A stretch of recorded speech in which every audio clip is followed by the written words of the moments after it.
Hello there and welcome to Life Beyond Seen, where curiosity slows down, questions find space to breathe, and science drifts gently into your evening.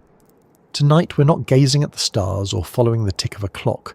Instead, we're heading down, far down, into a place that most of us will never see with our own eyes. It's a world without sunlight, a world where day and night lose their meaning, where survival depends on tricks of light, patience, and an endless ability to adapt. The ocean hides many secrets, but none quite like the midnight zone, that vast stretch of water where eternal darkness reigns. You might have heard it called the bathypelagic zone, beginning about a kilometre below the surface and stretching down several more. Imagine standing on a shoreline, watching the horizon, and knowing that beneath that seemingly calm surface lies an entire kingdom that dwarfs the land above. The midnight zone is larger than all the continents combined, yet we know less about it than the surface of Mars. Before we start drifting downward, I wonder, where are you listening from tonight? Maybe you're near the coast, where waves are never far from your window. Maybe you're far inland, with only lakes or rivers nearby. Or maybe the sea for you exists only as a memory of a trip long ago. Wherever you are, think for a moment about the deepest water you've ever seen. Was it a swimming pool, a clear mountain lake, or perhaps the open sea? Now stretch that depth far beyond imagination, until sunlight can no longer reach, until colours fade one by one, until only blackness remains. That's where we're going together. If you find comfort in this quiet journey, or simply enjoy having something thoughtful to drift off to, I'd be grateful if you gave this video a like or perhaps subscribed. It helps this small corner of calm reach others who might also enjoy wandering through science without urgency. But don't worry, I won't stop often to remind you. We're here for the story, and the story is waiting just below the surface. Picture the ocean as a series of layers, each one stranger and less familiar than the last. The sunlight zone, where we swim and fish and sail, makes up only a sliver of the ocean's depth. Below that, the twilight zone stretches down, dim and dusky, where some light still filters through, and where many animals rise at night to feed. But once we cross into the midnight zone, all of that disappears. No more blue water glowing faintly overhead, no more fading outlines, just darkness as complete as closing your eyes. If you were to dive down yourself, which of course would be impossible without the right protection, you would watch the last glimmers vanish above you like stars going out one by one. This isn't emptiness though. Darkness in the ocean doesn't mean lifelessness, quite the opposite. It means we're about to meet creatures that have evolved in ways so unexpected that they almost feel like science fiction brought to life. Some carry lanterns on their heads, others glow with pulsing colours, some drift with bodies so fragile they could dissolve with a touch. There are hunters with teeth so large they can't close their mouths, giants with eyes the size of dinner plates, and drifters that stretch longer than whales, yet are made almost entirely of water. The midnight zone is not empty. It's thriving with forms shaped by pressure, by hunger, by the absence of light.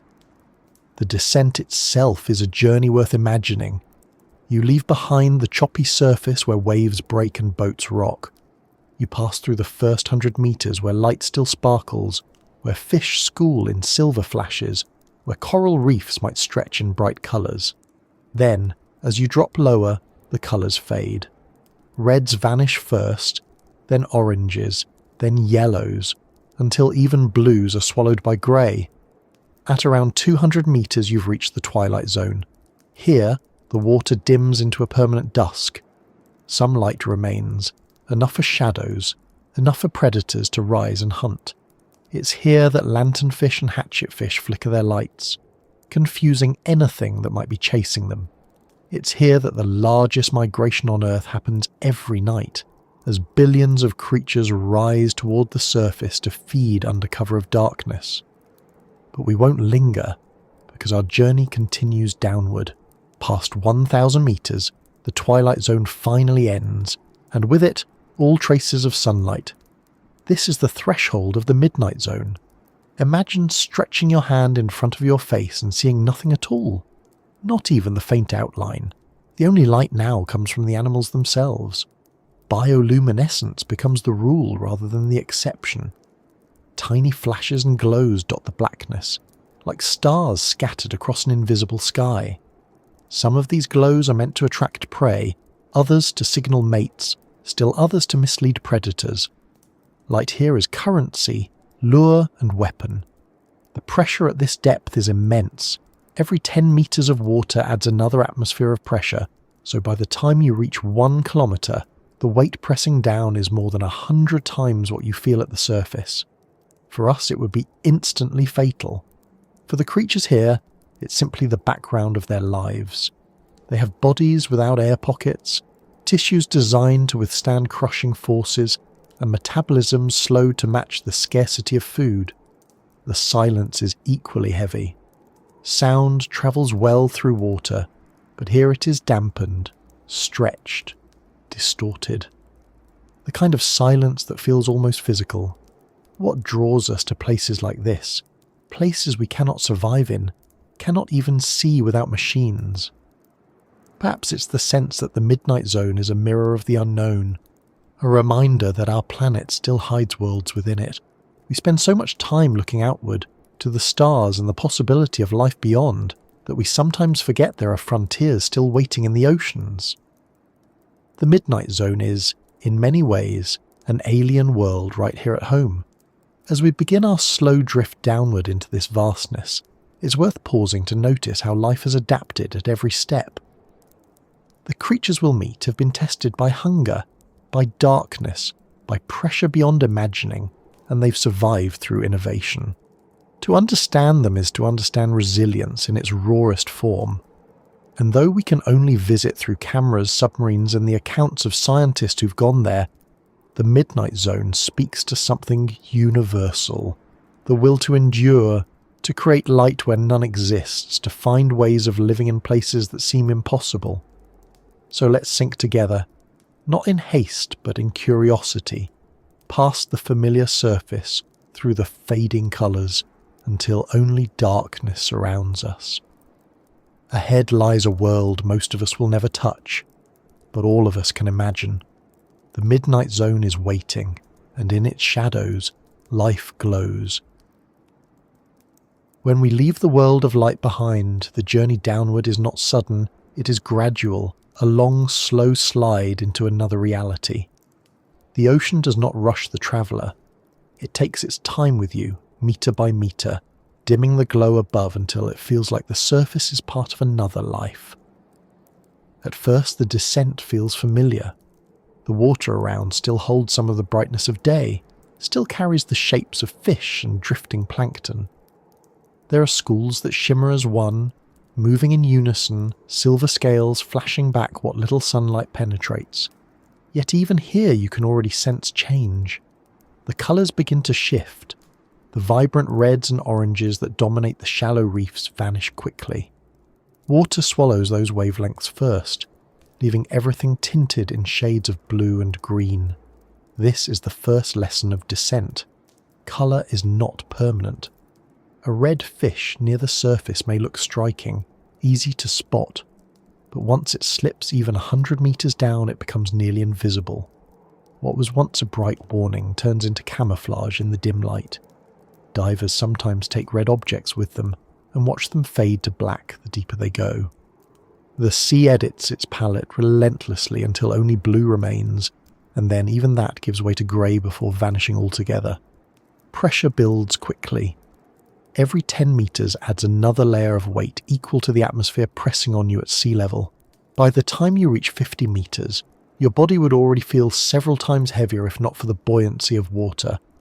At 100 meters, the pressure is enough to make your lungs ache, and beyond that point, without specialized equipment, human presence becomes impossible. Yet for the life adapted to this path, there is no discomfort. Many of the fish here have bodies without air spaces, no fragile cavities to collapse. Their flesh and organs are adapted to density, to compression, to the reality that crushing weight is the baseline of existence. As we drift further down, the bright outlines of the upper ocean begin to blur. Shadows grow longer. Shapes that were once distinct turn into silhouettes, then into faint impressions. The deeper we go, the less the surface matters. At about 200 meters, we have entered the dim territory sometimes called the twilight zone. There is still light here, but never enough for warmth, never enough for photosynthesis. Plants cannot survive in this dimness, so the energy that feeds life comes from elsewhere. Some creatures migrate upward at night to feed in the shallows, then descend again by day. Others rely on whatever falls from above, a steady drizzle of particles known as marine snow, tiny fragments of dead plankton, fecal matter, bits of discarded shells, drifting slowly downward through the column. It sounds unappealing, but it is the foundation of survival for countless organisms below. The twilight zone is also where many first encounters with glowing animals occur. Lanternfish are among the most abundant creatures in the ocean, and they thrive here. Their bodies are lined with photophores, small organs that emit light. They use them in complex ways, to blend in with the faint light above so predators below cannot see their outlines, to signal potential mates, and perhaps to confuse those who chase them. These little fish, each only a few centimeters long, make up an enormous part of global biomass. Entire food webs depend on them, and every evening billions of them swim upward toward the surface in the largest migration on Earth, only to return again before dawn. Alongside them are hatchetfish, with thin silver bodies shaped like blades. Their sides reflect light in ways that make them nearly invisible. When threatened, they adjust the brightness of their own glowing bellies to match the faint glow filtering from above, a camouflage so precise it fools almost anything looking upward. Even at these depths, survival is a game of constant disguise and deception. But we are not stopping here. The descent continues. With every additional 100 meters, the light fades further, until finally, just beyond 1,000 meters, it vanishes altogether. This is the threshold where the twilight ends and the midnight zone begins. Above, there is no longer even a faint memory of the sun. It is eternal night. The shift is profound. You cannot see your own hand.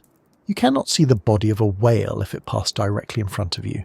Yet the blackness is not empty. It is punctuated by flashes, pulses, and sparks. Bioluminescence becomes the language of survival. Some fish dangle glowing lures from stalks protruding from their heads, waiting motionless in the dark until an unsuspecting prey is drawn close. Others release clouds of glowing liquid, startling predators long enough to escape. Still others blink in rhythm, creating patterns that scientists suspect may be a form of communication as complex as songs or dances. Here, silence takes on a new meaning as well. Sound travels differently through dense water, and in this part of the ocean, it carries far. Many animals rely on vibrations and echoes, though not in the way whales or dolphins do nearer the surface. Here, clicks and pulses are softer, less studied, and still mysterious. For us, sinking into this silence would feel isolating, but for the creatures here it is normal. They sense changes in pressure, movement, and faint shifts in current that would escape our notice entirely. As the descent continues, the pressure grows overwhelming. At 2,000 meters, it is 200 times the pressure at the surface, the equivalent of stacking a car on every square inch of your body. And yet jellyfish drift through without strain. Squid with eyes adapted to darkness patrol the blackness. Eels with hinged jaws swim slowly, conserving energy in a world where meals are rare. Hunger defines much of the life here. Because food is scarce, many animals grow slowly, move infrequently, and develop oversized mouths and stomachs capable of devouring prey much larger than themselves. When you may not eat again for weeks, nothing can be wasted. It is easy to imagine this descent as frightening, but if you allow yourself to linger in the thought, it becomes strangely calming.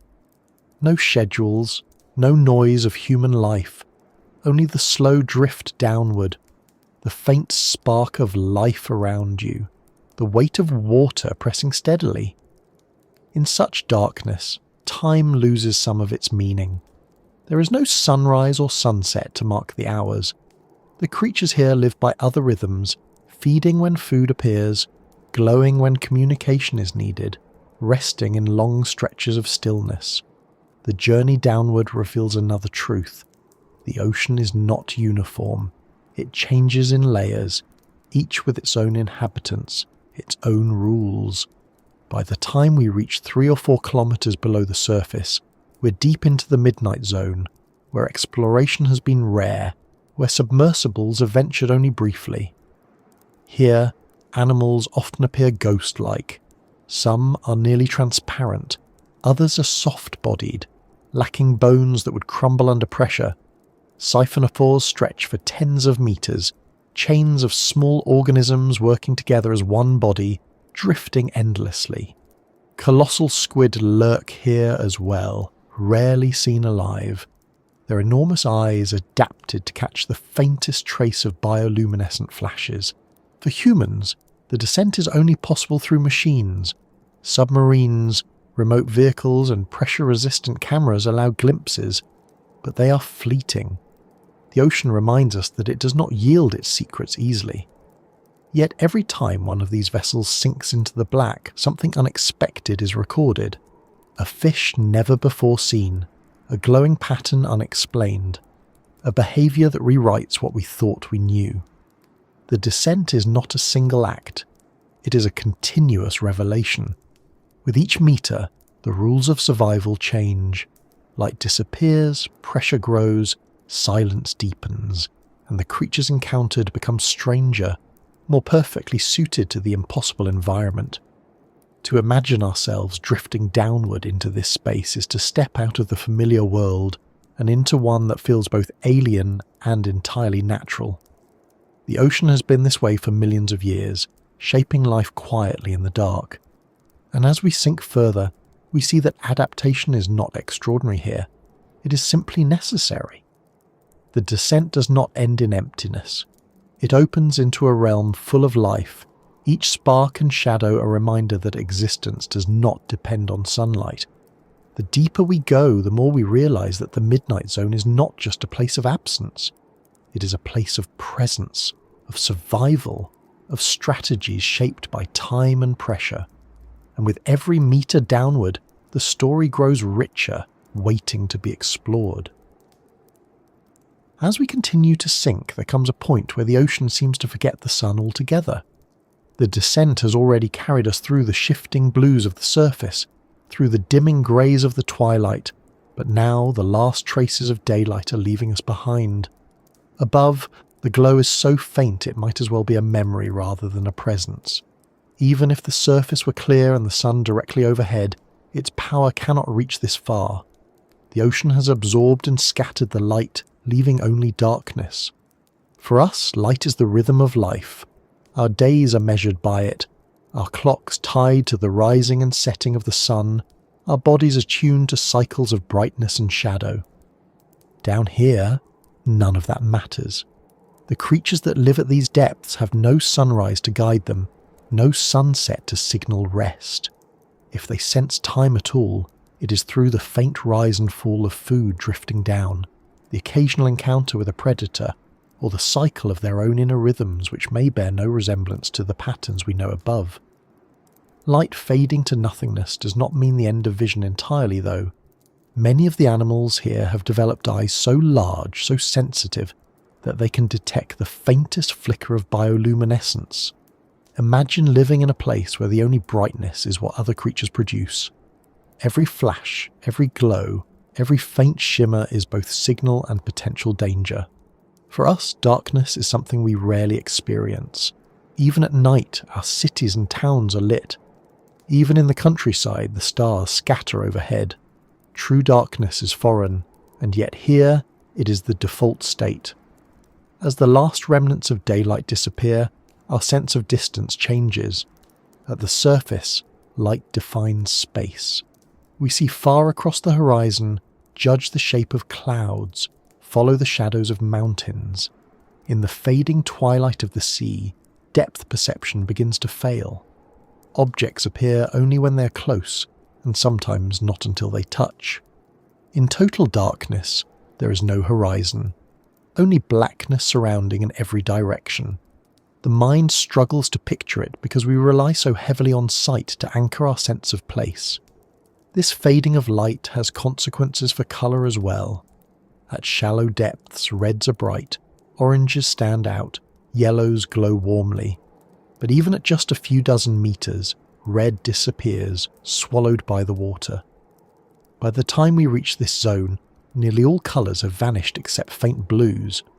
For creatures that evolved in shallower waters, this would mean disadvantage. For those that belong here, it offers protection. Many deep-sea animals are red, which may sound counterintuitive until you realise that red light does not reach these depths. To the human eye, and to the eyes of most predators, red appears black in this darkness. An animal glowing crimson in shallow water becomes a shadow here, hidden by the very colour that once betrayed it. Others take advantage of the absence of light by becoming nearly transparent. Glass squid, crystal jellyfish, and delicate shrimp allow the water to pass right through them, their organs and bodies almost invisible. For them, fading light is an ally. Without shadows to cast, without colours to betray them, they vanish into the darkness like ghosts. When the last memory of sunlight fades, another light takes its place. Bioluminescence becomes the dominant source of brightness, though calling it brightness may be misleading.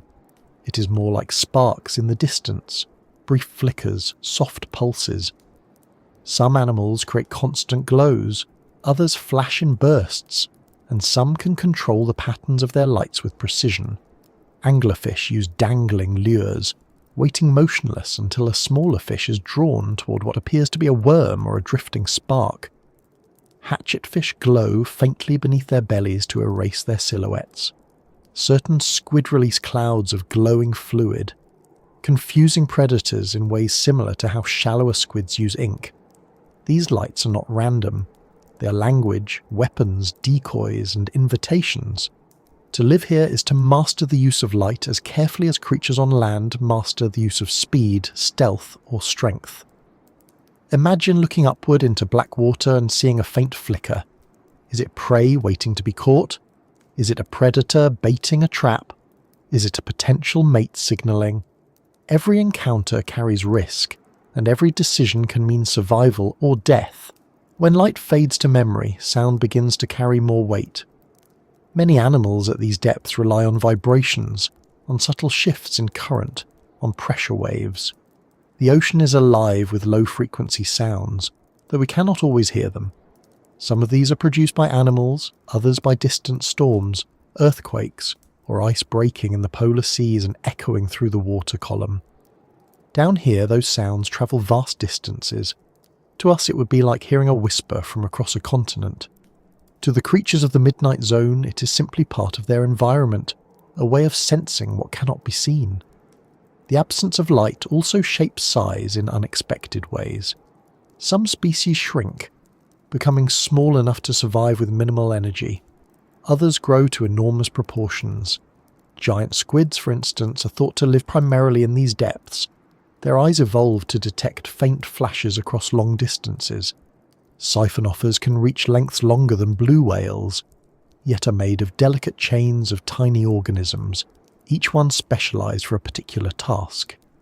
The blackness does not limit size, it simply allows extremes to flourish. For humans trying to explore this place, fading light presents one of the greatest challenges. Cameras, no matter how sensitive, require artificial illumination, and that changes the environment the moment it's switched on. Creatures accustomed to faint flickers are startled, sometimes even harmed by sudden beams. The act of observing risks altering what is being observed. Submersibles descend with lights blazing, yet those lights reach only a few meters. Beyond the small circle of illumination lies endless dark. Every expedition is like standing in a spotlight on an otherwise empty stage. You see a few details, a few movements, but you are surrounded by mysteries that remain hidden. Light fading into memory does not mean absence of wonder. If anything, it magnifies it. To know that entire ecosystems exist without a single ray of sunlight is to understand that life does not depend solely on the conditions we find comfortable. It adapts, reshapes itself, and continues in forms we could hardly imagine. What feels impossible on land becomes ordinary here. Teeth like needles, jaws that unhinge, bodies that glow, eyes that stretch to absurd proportions. Survival in darkness requires invention, and evolution has provided endlessly. The transition from twilight to midnight is gradual for the observer, but absolute in its effect. Once the last photon vanishes, the rules change. It is not only our senses that must adjust, but our imagination. We picture life in terms of what we see, yet down here, vision is unreliable and sometimes irrelevant. Smell, vibration, electrical fields, and pressure all become ways of navigating. To think of light as memory is to acknowledge that we have moved past it, into a domain where memory itself may not matter. For the creatures here, the sun is not forgotten because it was never known. Consider for a moment how different human life would be without light. Our cultures, our technologies, our very biology are tied to cycles of brightness. Sleep and waking, work and rest, all defined by the rising and setting of the sun. Down here those cycles vanish. Life has written new rhythms, new methods of marking existence. Perhaps that is why this place feels so otherworldly. It is not just the darkness, it is the absence of everything we rely on to define time and space. The fading of light marks not the end of a journey, but the beginning of another. From this point onward, everything that exists has been shaped by darkness, pressure, and scarcity. The memory of sunlight becomes irrelevant. What matters is how to glow when needed, how to hide when threatened, how to endure when food may not arrive for weeks. Life here is not less than life above. It is simply different, tuned to an environment we can barely imagine. The ocean does not mourn the absence of light. It accepts it, and in that acceptance it fosters extraordinary diversity. For us, the fading of light is an end. For the midnight zone, it is the foundation of existence. And as we continue to sink, leaving daylight fully behind, we begin to see that the ocean's greatest stories are told not in brightness, but in shadow. Once the last traces of sunlight have disappeared and the sea holds only darkness, it may seem like we have entered an empty world. Yet it does not take long to realise that the blackness is not truly empty at all. Out of the dark come faint glimmers, tiny sparks that appear and vanish as quickly as they arrive.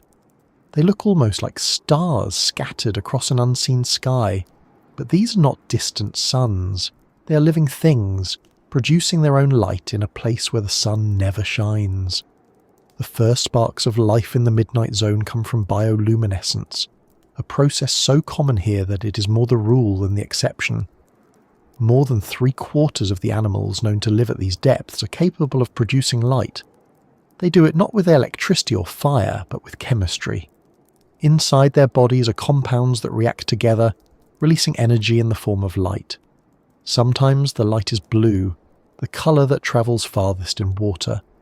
Sometimes it is green. In rare cases it can be red, which is almost invisible in the deep and used like a secret signal.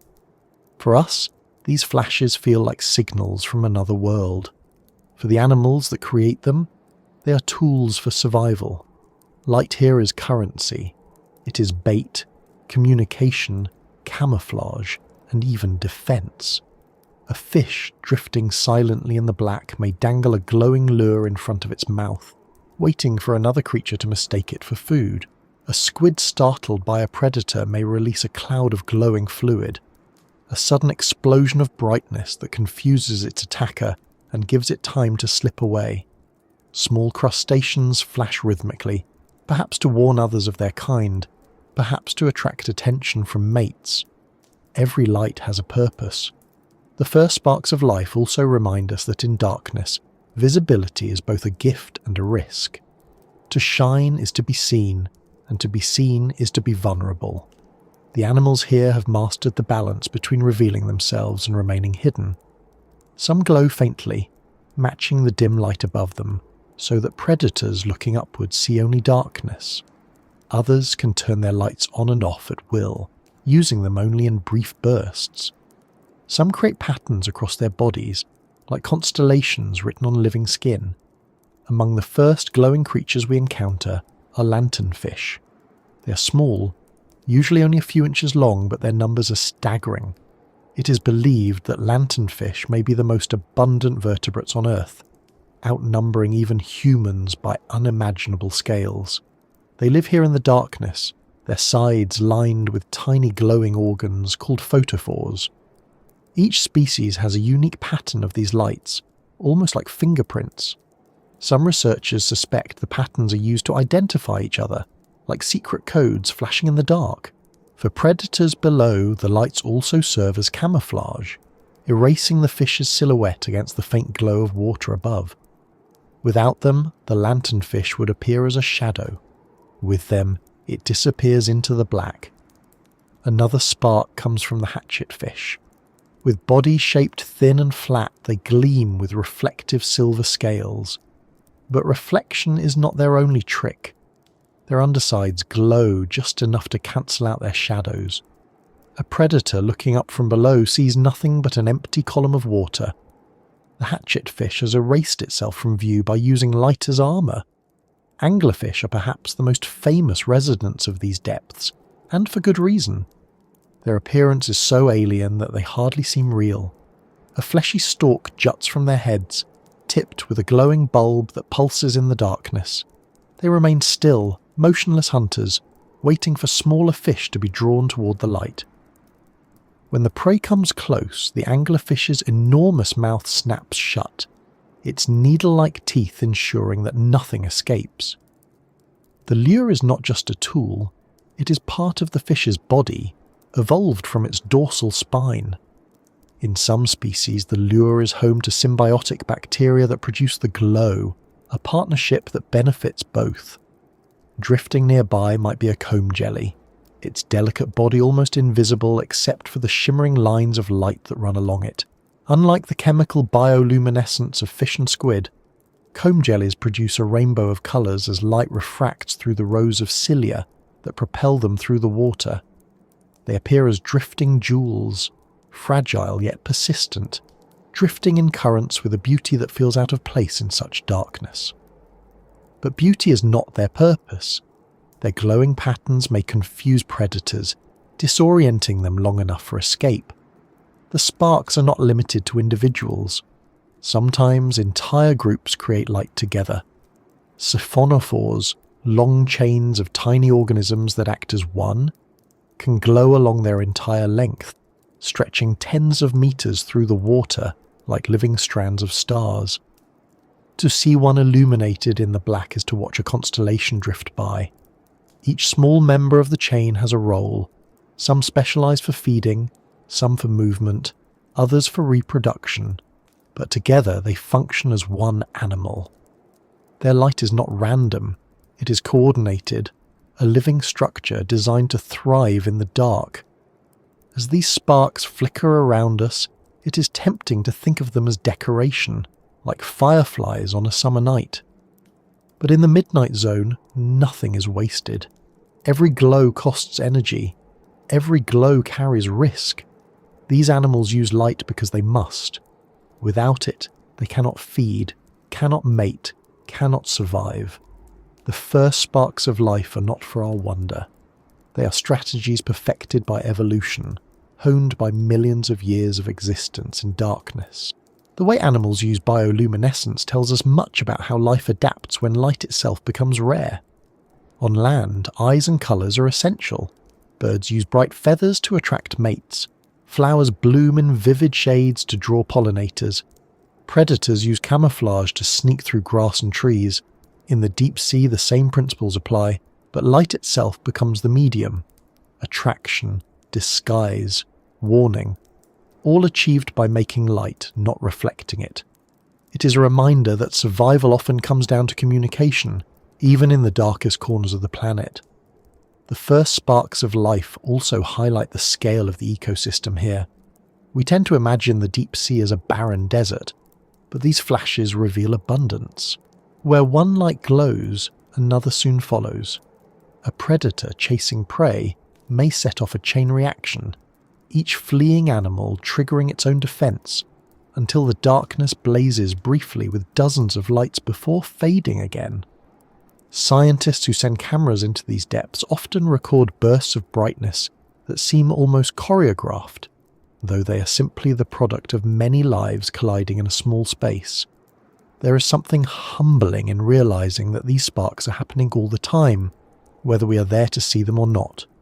The ocean does not perform for us. Its creatures glow for their own purposes, and their light is older than our species, older than our cities, older than the lamps and screens we take for granted. They have carried fire in the dark for millions of years, while our ancestors were still learning to kindle flames on land. The first sparks also change how we imagine exploration. When humans first sent submarines and cameras into these depths, the glowing creatures astonished them. Accounts from early expeditions describe scientists staring at the small screens in disbelief as bursts of light danced across the black. Even now, each new dive often reveals species never before documented. Sometimes the cameras record flashes that cannot be explained, lights in patterns too complex to be random, suggesting that entire forms of life remain undiscovered.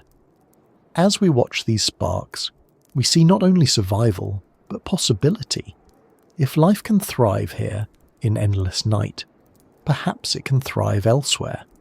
Planets and moons with oceans beneath ice, with no sunlight, may still host glowing creatures, sustained by chemistry rather than sun. The first sparks of life in Earth's midnight zone are not just reminders of our own ocean's mysteries. They are clues to what may exist far beyond. Drifting here among the lights, it becomes clear that darkness does not mean lifelessness. It simply means that life has found a different way.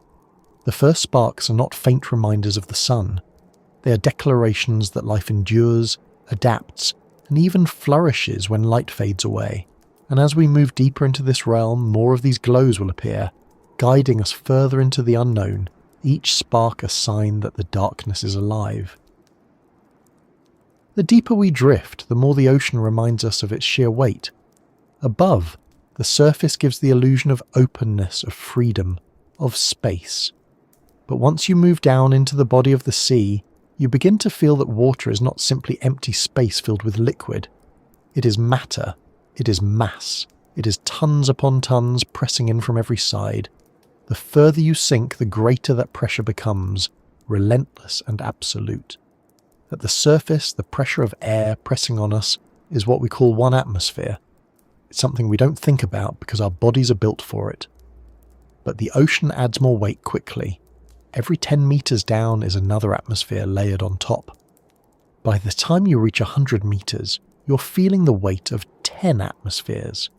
At 1,000 meters, the weight has grown to 100. At 4,000 meters, where much of the midnight zone sprawls, the pressure is so extreme that it would crush a human body instantly as though you were made of paper. The numbers are almost meaningless to the imagination, but they point toward one truth. The deep ocean is a place built for resilience, and the creatures that live here are moulded by pressure into forms we could not survive. The weight of the deep does not announce itself in sudden cracks or crushing noises. It is silent, steady, unavoidable. For the animals here, it is simply the background of existence. They don't think of it as extreme. Their bodies are soft, lacking fragile cavities of air. They are built without bones that would snap or lungs that would implode. Their tissues are dense, flexible, adapted to resist collapse. When you look at a jelly drifting in the black, you are looking at an answer to pressure. When you see a squid with fluid-filled eyes the size of dinner plates, you're seeing another solution. For them, pressure is not an enemy. It is the environment itself. Humans, by contrast, fight against pressure whenever we try to descend. Our machines must be built to withstand crushing forces, their walls thick, their windows small, their designs tested again and again. Submersibles that venture into the midnight zone are shaped like spheres because a sphere is the strongest form against external pressure. Even so, the walls may be made of steel several inches thick or titanium forged to resist collapse. A single flaw, a single crack, and the weight of the water would destroy the vessel instantly. Exploration here is a reminder that we are visitors, fragile in a place that does not tolerate mistakes. But the creatures of the Midnight Zone are not fragile. They have found ways to exist that make them seem almost alien to us. Consider the blobfish, often misrepresented in distorted photographs taken at the surface. In its true form, deep in the water where it belongs, it is not the strange caricature we usually see. Down there, its body is in perfect balance with the surrounding pressure. It has no swim bladder, no air sacs, nothing that could rupture. Its gelatinous flesh keeps it buoyant without wasting energy. Only when it is pulled to the surface does it deform, because it is no longer in the world it was made for. The blobfish is not ugly. It is simply shaped for the weight of the deep. Other fish rely on high concentrations of certain compounds in their cells, chemicals that help stabilize proteins against pressure. Without them, the proteins that allow muscles to contract and enzymes to function would collapse, losing their shape. It is as if evolution has written pressure into the very chemistry of their bodies, rewriting the molecular scripts that make life possible. The weight of the deep also changes how animals behave. With so much pressure, movement becomes costly. Energy cannot be wasted on constant swimming or chasing. Many creatures are ambush predators, lying still in the dark, waiting for food to come near. Others drift slowly, conserving every calorie. Some have jaws that can open wider than their bodies, stomachs that stretch to many times their normal size. These adaptations mean that when food appears, perhaps once in days or weeks, it can be swallowed whole, no matter how large, and digested slowly while the animal waits for the next opportunity. Pressure shapes not only bodies but lifestyles. Even sound bends to the will of pressure. In the Midnight Zone, the water is dense enough to carry sound in unusual ways. There is a point called the So Far Channel, a layer where sound travels farther than anywhere else in the ocean, sometimes across entire basins. Many deep-sea animals seem to take advantage of this, their clicks and pulses designed to carry in ways our ears cannot fully detect. Whales diving to these depths use the channel to send songs that can travel for hundreds of kilometers. For smaller creatures, vibrations in this dense medium are like whispers through walls, letting them sense movements far away. The pressure itself is part of the soundscape. For humans, one of the strangest aspects of pressure is how it bends our own expectations of what life can endure. We often think of the deep as a hostile desert, but down here the rules are simply different. There are shrimp with bodies transparent enough to vanish against the dark, yet their shells are strong enough to hold under tons of force. There are worms living near vents that withstand not only pressure, but boiling water infused with chemicals that would kill us instantly. There are amphipods that thrive at depths of 10 kilometers in trenches where the weight is more than 1,000 times greater than the air at sea level. Each one proves that pressure is not a barrier. It is simply another condition to be met. What fascinates researchers is how pressure and adaptation interact at the cellular level. At extreme depths, membranes that hold cells together would normally become rigid, unable to function. But deep-sea creatures have altered the structure of their membranes to remain flexible. They have proteins stabilized by special molecules, enzymes tuned to work at high pressures. In some ways, they are living laboratories, showing us how life might survive not only here but in other extreme environments beyond Earth. When explorers bring animals from the Midnight Zone to the surface, the story of pressure becomes painfully clear. Many cannot survive the transition.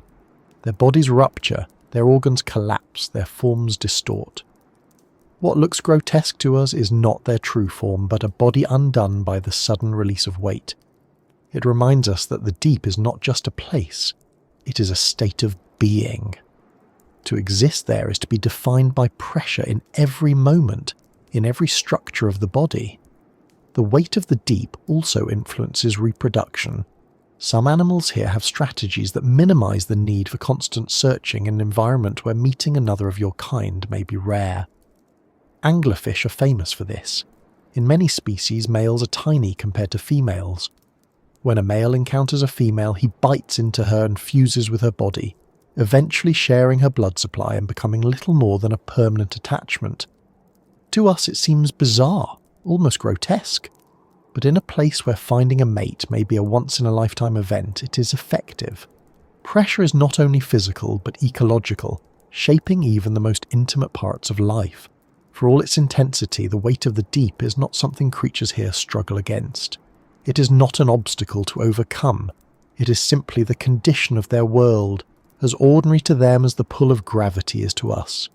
We cannot imagine living under such force because our bodies are tuned to a narrow range.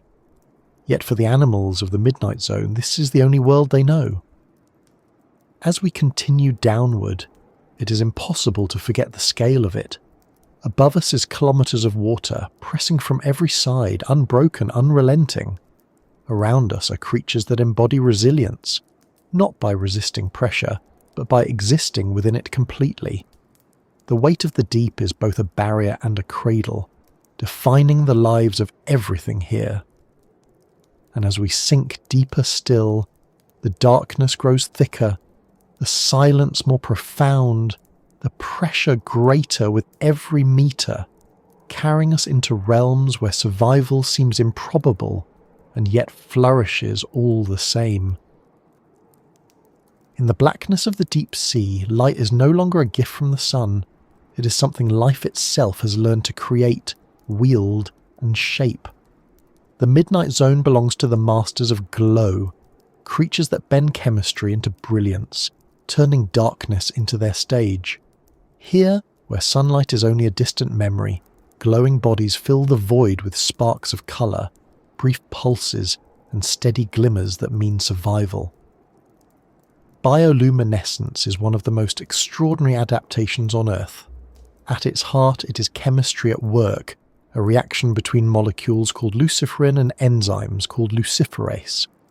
When combined in the presence of oxygen, they release energy as light. The glow is usually blue or green because those colours travel farthest through seawater, but some species push the limits and glow in red or even violet. To us, these are flashes of wonder, but for the animals themselves, they are tools sharpened by millions of years of evolution. Some of the most abundant masters of glow are lanternfish. Though each one is small, together they dominate the twilight and midnight zones, numbering in the billions. Their bodies are lined with photophores, glowing organs that can be arranged in unique species-specific patterns. These patterns may act like signatures, helping lanternfish recognize their own kind. More importantly, they use their light for counter-illumination. By glowing on their bellies, they match the faint glimmer from above, erasing their silhouettes.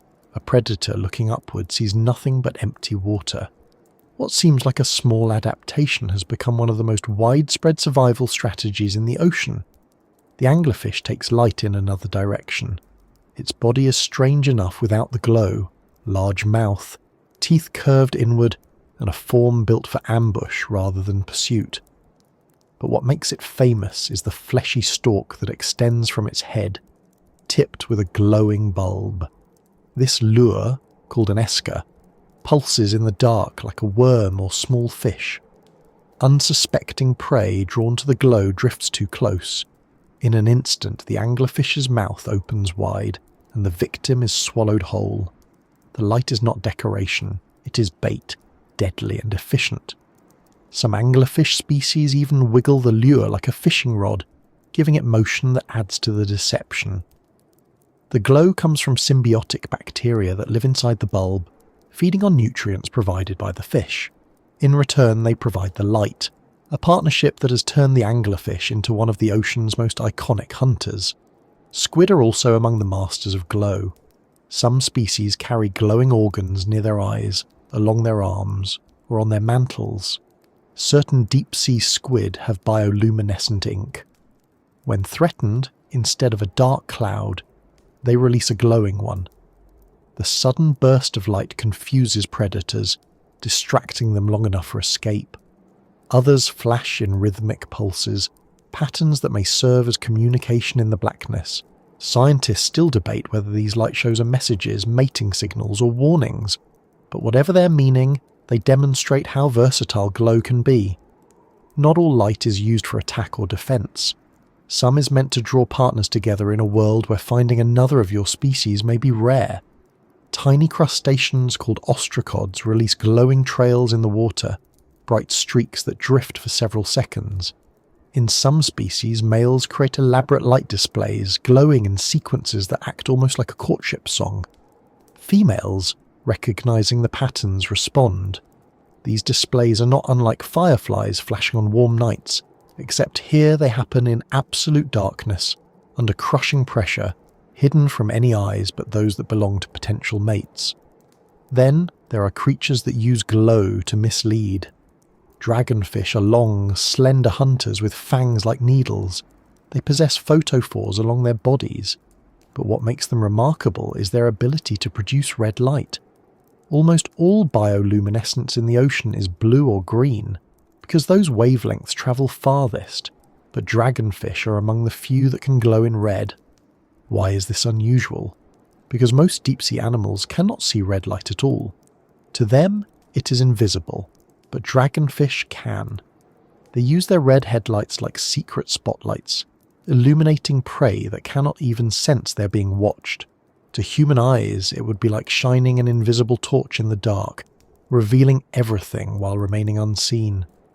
Another master of glow is the hatchetfish. Its thin, blade-shaped body gleams with silver, but its glow is more subtle. Photophores line its underside, carefully controlled to match the faint light from above. By adjusting brightness, the fish blends perfectly into its background. Without the glow, its silhouette would give it away. With it, the fish is nearly impossible to detect. In a realm where survival often depends on not being noticed, this kind of precise camouflage is essential. Siphonophores turn glow into spectacle. These colonies, made of hundreds or thousands of small organisms working together, can stretch longer than whales. Some produce light along their entire length, creating shimmering chains that drift through the black. To watch one pulse in the dark is to see a living constellation, a galaxy made of tiny sparks moving together. Each individual has a role, some feed, some reproduce, some move, and together they function as a single animal. Their light is not just beautiful. It can lure prey into their stinging tentacles or frighten predators with sudden brightness. Jellies too play their part.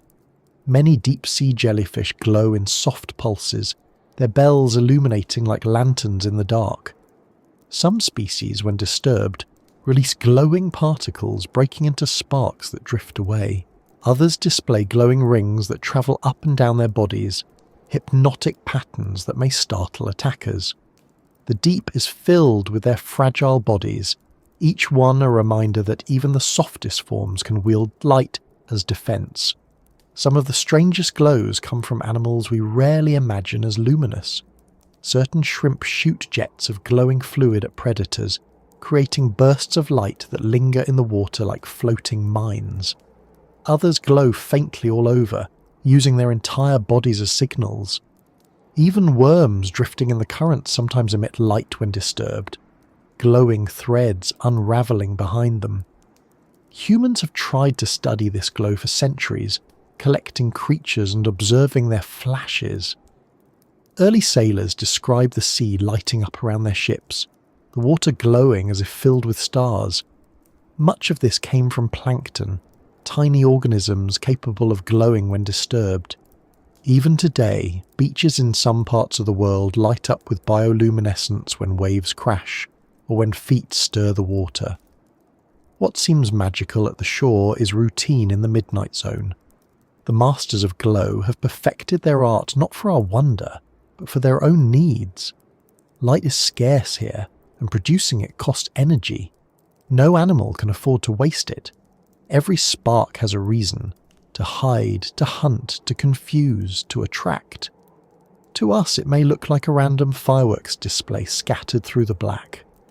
To them, it is as structured and deliberate as language. The study of these glows has even inspired human technology.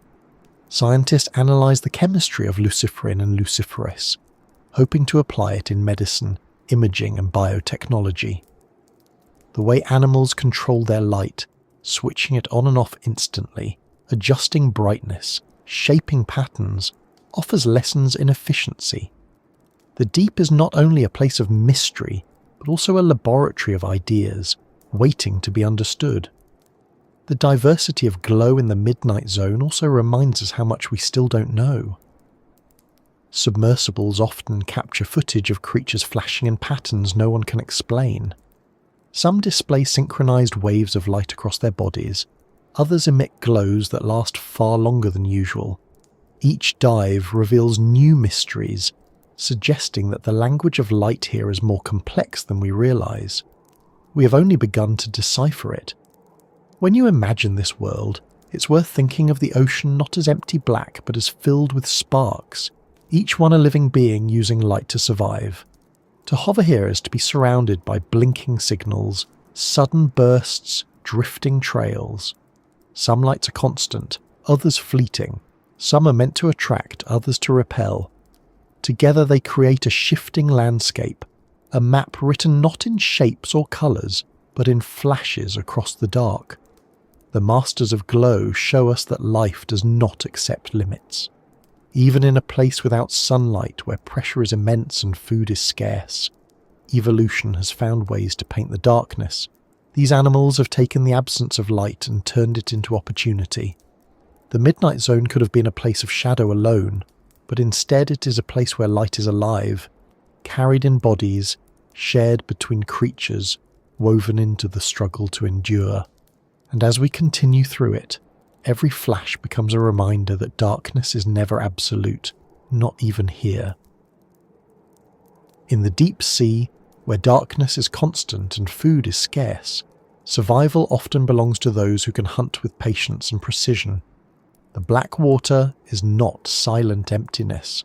It is a hunting ground, one defined not by speed or strength alone, but by cunning, deception, and endurance.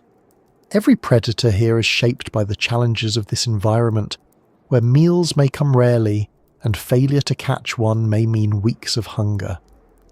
The most iconic hunter of the midnight zone is the anglerfish. It does not pursue its prey with bursts of speed or tireless chases. Instead it waits, conserving energy and stillness. Its body is small compared to the size of its head and jaws, which are lined with long, curved teeth that prevent anything from escaping once caught. But the true weapon of the anglerfish is the lure. Extending from its forehead is a rod-like stalk tipped with a glowing bulb. In the absolute black, this small pointer light looks like a drifting worm or shrimp.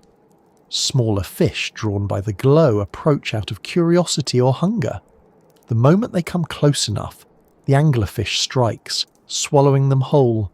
The prey never realizes the light was a trap until it is too late. Not all hunters use such direct tricks. The gulper eel is another predator of these depths.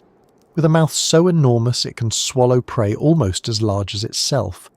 Its lower jaw stretches wide like a net, hinged to open far beyond the proportions of most fish.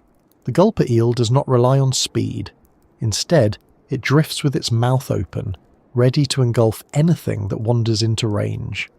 Its stomach can expand dramatically, storing large meals that may sustain it for long periods. In an environment where hunting opportunities are unpredictable, the gulper eel is designed to take advantage of whatever comes its way, no matter the size. Then there are dragonfish, long and slender, with needle-like teeth and bioluminescent organs. These predators are among the few capable of producing red light, invisible to most creatures of the deep. They use this light like a private spotlight, illuminating prey without being seen themselves. Their enormous eyes are adapted to pick up the faint glow, giving them an advantage that turns the darkness into a one-sided battlefield. With their fangs and stealth, dragonfish are hunters built for ambush, combining invisibility with vision no other species can match. Some hunters rely less on trickery and more on endurance. Deep-sea eels with long, muscular bodies patrol the black with slow, deliberate movements. They conserve energy, striking only when they are sure of success. Their jaws are often equipped with hinge structures, allowing them to extend outward, snapping onto prey with precision. These eels are opportunists, taking advantage of anything edible that comes within reach. In the deep, specialization can be dangerous. Flexibility often ensures survival. Squid also play the role of hunters here. While many shallow water squids rely on speed and coordinated hunting, some deep-sea species adapt differently.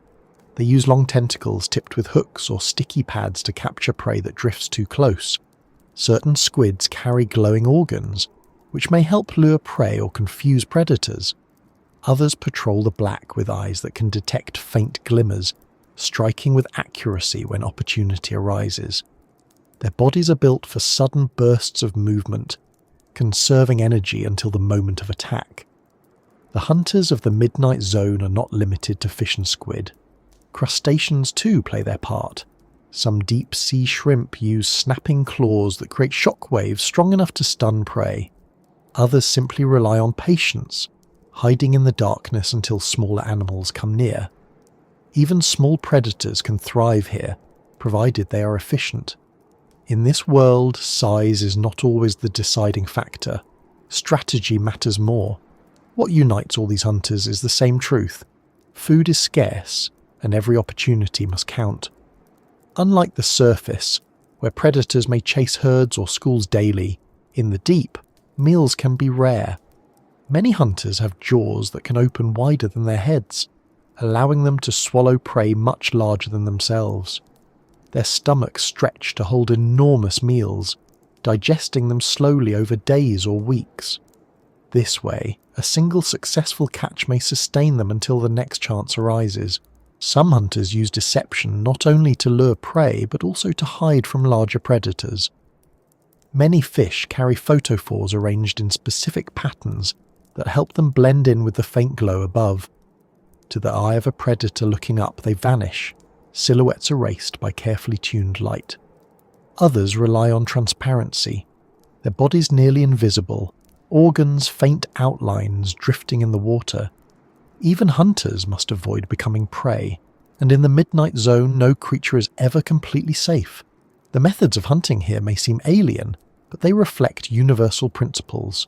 Where food is scarce, efficiency becomes everything. Where light is absent, vision must adapt or be replaced.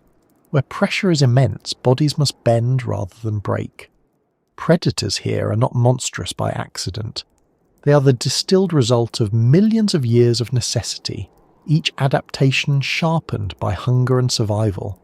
Humans often imagine predators as creatures of strength, lions chasing antelope, wolves running down deer. In the deep sea, power looks different.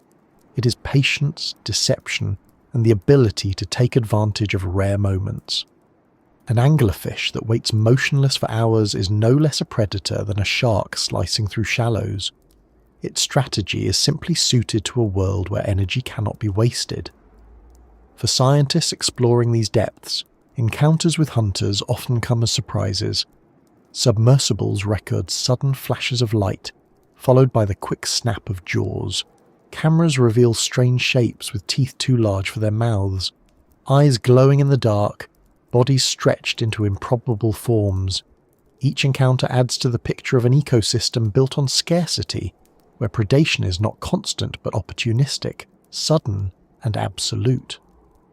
What makes these hunters even more remarkable is that they are part of a food web sustained by the thinnest trickle of energy. Unlike the surface, where sunlight drives photosynthesis, the midnight zone depends on what drifts down from above. Marine snow, carcasses, and the occasional fall of a large animal provide the foundation. Hunters here are not chasing endless prey. They are taking part in a delicate chain where every meal may have travelled from thousands of meters above. The energy they capture is ancient sunlight, filtered through layers of life before finally reaching the black depths. The hunters of the deep are also reminders of how much remains unknown. Many species have been seen only once, recorded briefly by cameras and never encountered again. Their teeth, their jaws, their glowing organs suggest hunting strategies, but their full lives remain hidden. The midnight zone is vast and our glimpses are limited. For every anglerfish or gulper eel we know, there are countless predators yet to be discovered, each with its own method of surviving in the dark. To hover here in imagination is to feel the tension of the hunt. The black is not silent. It holds sudden movements, brief chases, flashes of light followed by stillness. Every predator is both hunter and hunted, every meal both victory and risk. This is not a place where life thrives easily. It is a place where life fights for every scrap, where hunger shapes bodies into strange forms and patience becomes the greatest weapon of all. In the darkness of the midnight zone, visibility itself becomes both a weapon and a weakness. Light is precious here, every spark calculated, every flicker carrying risk. For some creatures, glowing is a way to lure prey or signal mates. For others, the safest path is to vanish altogether. To survive unseen in this vast blackness is an art, and many deep-sea animals have become invisible beings, evolving bodies so delicate and transparent that they melt into the water around them. The idea of invisibility in the ocean is not science fiction. It is a matter of physics and biology. Water bends and scatters light differently than air. Any body in the sea that bends light the same way as the surrounding water becomes difficult to detect. That is why so many creatures here are translucent or nearly invisible. Their tissues allow light to pass through, leaving little for predators to notice. In a place where being seen often means being eaten, invisibility is as valuable as armor or teeth. One of the most remarkable examples is the glass squid. Its body is nearly see-through, with organs suspended like faint shadows inside. Only its eyes remain visible, dark spheres that betray its presence. To counter this, some glass squid have evolved photophores beneath their eyes, glowing faintly to mask the outline. When they drift in the water column, they are nearly impossible to spot. For a predator searching upward, the glass squid is more shadow than substance, blending so perfectly into its surroundings that it may as well not exist at all. Jellyfish and comb jellies also embody invisibility. Their gelatinous bodies are more than 90% water, delicate structures that refract light in ways that make them vanish into the black. A predator searching in the dark may pass within centimetres and never notice. Some jellies take this further, becoming not only transparent but also nearly colourless, their bells and tentacles invisible against the faintest background light. Only when disturbed do they sometimes betray themselves, glowing briefly before fading again. Shrimp, too, have found ways to disappear. Many deep-sea species have shells so clear that their internal organs are the only things that can be seen. Even these are minimised or arranged to reduce their visibility. Some carry reflective plates that mirror the faint glow from above, turning them into flickers of nothingness. Others shift their position constantly, tilting their bodies so that their outlines are erased. To look at them in their world is to see almost nothing at all, a ghost moving through the water. The hatchetfish is not fully invisible, but it demonstrates another strategy. Its reflective scales act like mirrors, bouncing back any light that strikes them. In shallow water, reflection might stand out, but here, where light is scarce and comes mostly from above, the hatchetfish vanishes into its surroundings. Its glowing underside erases shadows, while its sides mirror the faintest traces of brightness. To a predator, the fish seems to dissolve into the background. Siphonophores, long chains of tiny organisms, also employ invisibility. Each small member is nearly transparent, strung together like beads of glass. Only when they produce light do they become noticeable, but even then their glow may serve more as a distraction than a revelation. A predator might chase the flash and miss the rest of the colony, leaving it intact to drift through the black. The invisibility of these beings is not perfect, of course. Large eyes evolved in many predators attuned to catch the faintest contrast, the slightest shimmer of transparency against darkness. Yet the advantage of being nearly unseen cannot be overstated. In a realm where speed and agility are limited by pressure and scarcity of energy, the best defense is often not to be noticed at all. Transparency costs little compared to growing armor or spines. It is a quiet adaptation, subtle yet widespread. Humans trying to study these invisible beings often struggle. Nets brought up from the depths may return empty, not because nothing was there, but because delicate, transparent bodies collapsed under pressure or dissolved on the way up. Cameras reveal ghostly shapes drifting past, sometimes so faint they can be mistaken for shadows or tricks of light. The ocean holds countless species we barely recognize, simply because they are designed to remain unseen. The strategy of invisibility also extends to camouflage beyond transparency. Some creatures scatter pigments in their skin to break up outlines, creating patterns that mimic drifting particles of marine snow. Others use reflective tissues to shine like faint glimmers, blending into the background glow of the water column. Invisibility is not one technique, but many, layered together to create bodies that are always on the edge of perception. What makes invisibility so effective in the midnight zone is the absence of constant light. In shallower waters, transparency would not be enough. Shadows cast by the sun would betray outlines. But here, where illumination is rare, invisibility does not need to be perfect.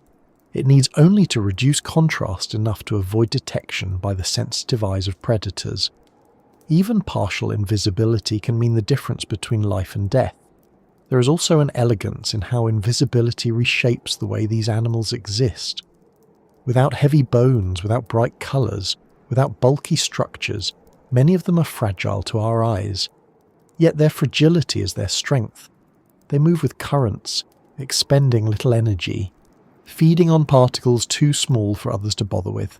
Their invisibility allows them to exist in the open, drifting where predators lurk, confident that most will never notice them. Some scientists suggest that invisibility in the deep may represent one of the most common strategies of life in the ocean. The majority of biomass here may be made up of transparent creatures, from tiny plankton to large jellies. If true, it means that the world's largest habitat is dominated not by monsters of teeth and jaws, but by beings that have almost no form at all, ghost-like presences that live unseen. For humans, invisibility is often imagined as power, as something extraordinary. In the ocean, it is simply another adaptation, one as natural as fins or gills. The invisible beings of the Midnight Zone remind us that survival is not always about strength or ferocity. Sometimes it is about not being noticed, about moving quietly, about blending so completely into the environment that you become part of it. To hover here and picture them is to realize that the deep sea is not empty. It only seems so because the creatures have mastered concealment. Every square meter of water may hold life, yet we cannot see it because it has chosen not to be seen. Invisible beings surround us, drifting silently, glowing faintly only when necessary, vanishing again as soon as danger passes. As the journey continues, their presence lingers as a reminder. Darkness does not only belong to the hunters or the glowing predators, it also belongs to those who vanish into it, those who live by absence, those who survive by never drawing a gaze. The Midnight Zone is not only a theatre of light, but also of invisibility, where existence itself is often hidden from sight. In the stillness of the Midnight Zone, not every creature hides in transparency or flickers with faint light. Some take the opposite path, growing to sizes so immense they defy expectations of what life can become in such a harsh and resource-limited place. Giants drift and hunt here, their bodies shaped by pressure, scarcity, and endless darkness. They are reminders that in the deep ocean, scale is not limited by sunlight. It is rewritten by other forces entirely.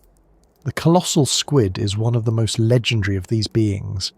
Unlike the smaller squids near the surface, It grows to lengths that may exceed 12 or even 14 meters, with eyes the size of dinner plates, possibly the largest in the animal kingdom.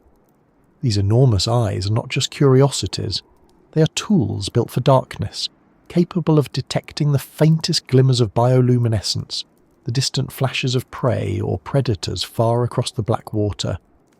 In a world where sight is nearly useless, the colossal squid has developed vision on a scale unmatched anywhere else. Its tentacles are armed with hooks instead of simple suckers, some swivelling, some sharp, designed to latch onto prey in ways that leave little chance of escape. For years, the colossal squid was known only from dead specimens brought up by fishing nets, or from scars found on the bodies of sperm whales, their natural predators. Only recently have living ones been glimpsed, silent giants drifting through the depths with a grace that belies their monstrous reputation. Not far behind in mystery is the giant squid, a cousin equally enormous, reaching lengths of more than 10 meters. Unlike the colossal squid, which seems more heavily built, the giant squid is sleeker, with long, sinuous tentacles that can extend like ropes into the black. Stories of giant squid have fueled legends for centuries, inspiring tales of sea monsters that dragged sailors to their doom. For a long time, they remained myths, but the scars on whales told a truer story. Sperm whales dive deep into the midnight zone to feed on these giants, and the battles leave white marks across their skin, circles where suction cups once latched. To imagine such encounters is to imagine one titan facing another, a duel in silence, hidden from human eyes for most of history. But the giants of the deep are not limited to squid. Some fish grow to proportions far larger than their shallow water relatives. The oarfish, sometimes called the ribbon fish, is one of the longest bony fish known, reaching lengths of more than 10 meters. Its body is thin and undulating like a silver banner drifting in the water. Rarely seen alive, it occasionally washes ashore after storms, its size fueling rumours of sea serpents. In reality, the oarfish spends its life in the twilight and midnight zones, rising only rarely, its great length perhaps an adaptation for stability in the endless currents of the deep. Siphonophores are another kind of giant, though they look nothing like a single animal. Instead, they are colonies of countless smaller individuals, each specialised for a role, some to swim, some to feed, some to reproduce. Strung together, they can stretch for more than 30 or 40 metres, longer than blue whales. Their bodies are so delicate they rarely survive capture, which is why much of what we know comes from fleeting glimpses in submersible lights. To see one alive is to see a living chain of stars glowing in coordinated pulses, drifting endlessly through the dark. Even jellies have their giants. The lion's mane jellyfish, though not confined to the midnight zone, sometimes reaches depths here, its tentacles stretching more than 30 meters, trailing behind it like a living curtain. These tentacles carry stinging cells powerful enough to paralyze smaller prey, sweeping anything unfortunate enough to drift too close into the jelly's bell. In the stillness of the deep, such immense forms are not rare. They simply take on shapes adapted to drifting, conserving energy, while extending reach across vast spaces. Why giants thrive in the midnight zone is still debated. Some scientists suggest that gigantism is a response to scarcity. Larger bodies may allow more efficient movement, storing energy to survive long stretches without food. Others argue that size provides defense, deterring smaller predators and making it easier to withstand the crushing pressure. In cold, dense water, metabolism slows, allowing animals to grow over longer lifespans than those in warmer, shallower seas.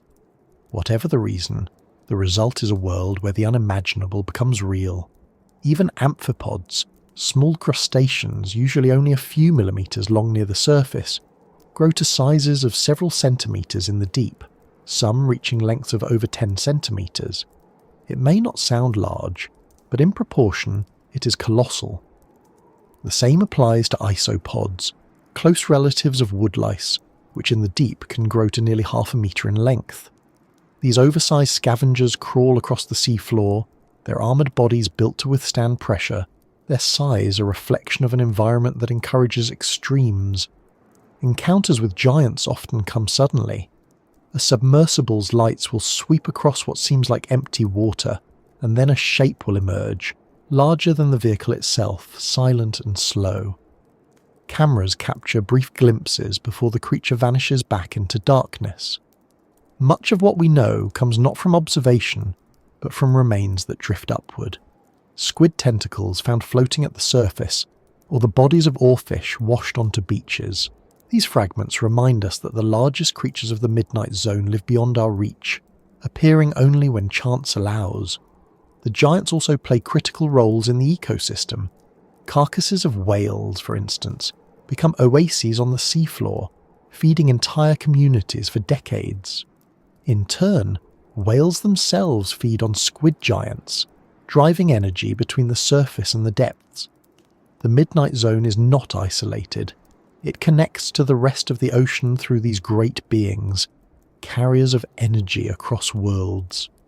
What fascinates about the giants is not only their size, but their elusiveness. Despite centuries of exploration, we still lack basic details about their lives. How often do giant squid reproduce? How far do oarfish migrate? How long do siphonophores survive? Each question remains unanswered, reminders that these enormous animals remain among the least understood on the planet. The vastness of the deep protects them, keeping their secrets safe. To drift among them, even in thought, is to feel scale differently. The surface world has its whales and elephants, but here, in the dark, giants appear in forms soft, sinuous, or fragile. Some are predators, armed with hooks and jaws. Others are drifters, bodies so delicate they could collapse at a touch. All are adapted to this space, their enormity not an accident but a natural response to the conditions around them. The giants below are proof that the Midnight Zone is not only a realm of the tiny or the invisible, it is also a place where life pushes boundaries, stretching bodies into extremes, filling the black with forms so large they seem unreal. They remind us that the ocean is not a place of limits, but of possibilities, where pressure and darkness do not prevent life from growing immense, but instead shape it into something beyond our expectation. And as the journey continues, these silent giants linger in imagination, drifting somewhere unseen in the endless dark. In the deep sea, not all life is built for the chase, and not all survival is defined by teeth or lures. Many of the creatures here have taken a different path, one that seems almost passive compared to the hunters of the black or the giants that dominate certain stretches of the Midnight Zone. These are the drifters and wanderers, beings that allow the currents to carry them, that live not through aggression but through endurance, that survive in the quiet acceptance of the ocean's vast movement. To call them drifters is not to suggest weakness. On the contrary, their strategy is among the most successful in the ocean. By letting go of control and moving with the water, they conserve precious energy, an advantage in a place where every calorie counts. Their bodies are often fragile, gelatinous, or transparent, shapes that do not fight the weight of the sea but flow with it. They may seem insubstantial to us, yet they make up a large part of the biomass of the deep. Jellyfish are among the most iconic of these wanderers. Their bells pulse slowly, contracting just enough to keep them from sinking, but most of their travel comes from currents they cannot control. To us they may appear vulnerable, drifting aimlessly, but they are anything but defenseless. Their tentacles trail behind them, armed with stinging cells that paralyze small prey. In the Midnight Zone, some species grow to enormous sizes, their delicate structures stretched across vast distances, catching whatever the currents deliver. Others remain small, barely larger than a fingertip, glowing softly as they drift. Their fragility hides their resilience. Jellyfish have existed for hundreds of millions of years, surviving mass extinctions, climate shifts, and the rise and fall of entire lineages of more complex animals. Their method works. Comb jellies take drifting to another level. Unlike true jellyfish, they move with rows of tiny cilia, shimmering with refracted light. In the blackness, they appear like rainbows passing through the water, fragile yet mesmerizing. Their movements are slow, never hurried, conserving energy while their sticky tentacles gather prey. Some species have evolved elaborate lobes that extend outward, increasing their surface area and catching more particles as they drift. They are wanderers in the purest sense, guided not by purpose but by the endless pull of the water around them. Siphonophores also belong among the drifters, though they are colonies rather than individuals. Each siphonophore is a chain of specialized members, some for movement, some for feeding, some for reproduction. Together they create forms that can stretch for dozens of meters, moving with the current like living veils. Some produce light in coordinated pulses, others extend long tentacles that hang silently, invisible until they ensnare prey. They are not predators in the traditional sense, they are trappers, letting the sea deliver meals into their waiting nets. To drift is not to be idle, it is to set a stage and wait for the inevitable. Plankton, though tiny, are perhaps the greatest of all wanderers. They make up an enormous fraction of life in the ocean, drifting in every depth from the surface down into the dark. Some are single-celled organisms, others are larvae of larger creatures. In the midnight zone, plankton rain down from above in the form of marine snow, flakes of organic matter, fecal pellets, bits of dead organisms that sustain the deep. Without plankton drifting endlessly through the water, the midnight zone would starve. Though each particle is small, together they form the foundation of this entire ecosystem. But drifting is not limited to small or delicate beings. Even large animals can be wanderers. Consider the oarfish, that long ribbon-like giant. Though capable of swimming with sinuous waves of its body, it often drifts through the water column, rising and falling with currents. Its size is impressive, but its strategy is simple. Conserve energy, avoid unnecessary effort. Let the sea carry it where it will. This is the same principle seen in countless smaller creatures, magnified into a form so large that it becomes legend. The wanderers are not directionless, though. Many have rhythms tied to the daily cycle of the ocean. Each night, billions of creatures migrate upward towards shallower waters to feed, then return to the deep before dawn. It is the largest migration on Earth, occurring every day without fail, yet invisible to us on land. Lanternfish, shrimp, and countless others take part, drifting upward with the safety of darkness, then sinking again when the risk of daylight returns. To wander here is to be part of a global tide of life, rising and falling with the sun they never see directly. Some wanderers are scavengers, drifting until they encounter the remains of larger animals sinking from above. Whale carcasses, dead fish, and fragments of surface life all find their way downward. For many creatures, these falls are rare feasts, concentrated bursts of energy in an otherwise scarce environment. Amphipods swarm onto carcasses, stripping them clean. Isopods, enlarged into massive forms in the deep, crawl across the remains. Even worms and snails appear, drifting in from the black to feed. These wanderers do not hunt in the usual sense. They wait, they drift, they endure, and when the sea offers them food, they take it. The deep also holds drifters that remain mysterious. Delicate ribbons of gelatin, sometimes many meters long, have been filmed by submersibles, drifting without clear purpose, their forms unknown to science. Sometimes they are mistaken for new species, other times they are fragments of large colonies. Each sighting adds to the sense that the deep holds countless wanderers we have yet to identify, their existence hidden in the quiet motion of the water. Humans often imagine survival as a matter of action, of striving, of constant effort. In the deep, the drifters and wanderers remind us that survival can also mean yielding. By not resisting, by not wasting, by letting the currents provide, they thrive in their own way. Their lives may look passive, but they are no less adapted than the hunters or the giants. The ocean rewards efficiency, and drifting is one of the most efficient strategies of all. These beings also remind us of time on a different scale. Their movements are not hurried. They measure existence in slow pulses, in patient drifts, in long spans where nothing seems to change. To watch them is to watch life unbound by urgency. They are part of a rhythm older than us, older than the civilizations that tell stories about monsters in the deep. They wander without maps, without destinations, carried by the ocean itself, and in doing so, they survive in the most challenging habitat on Earth. The Midnight Zone is not filled only with fearsome predators or strange monsters. It is equally filled with wanderers, quiet presences that make up the fabric of this ecosystem. Without them, the hunters would starve, the giants would have no food, the cycle of life would collapse. They are the quiet foundation, invisible unless you look closely, patient and enduring. The sea carries them endlessly, and they in turn carry the story of survival forward. Down here, the surface world feels impossibly far away.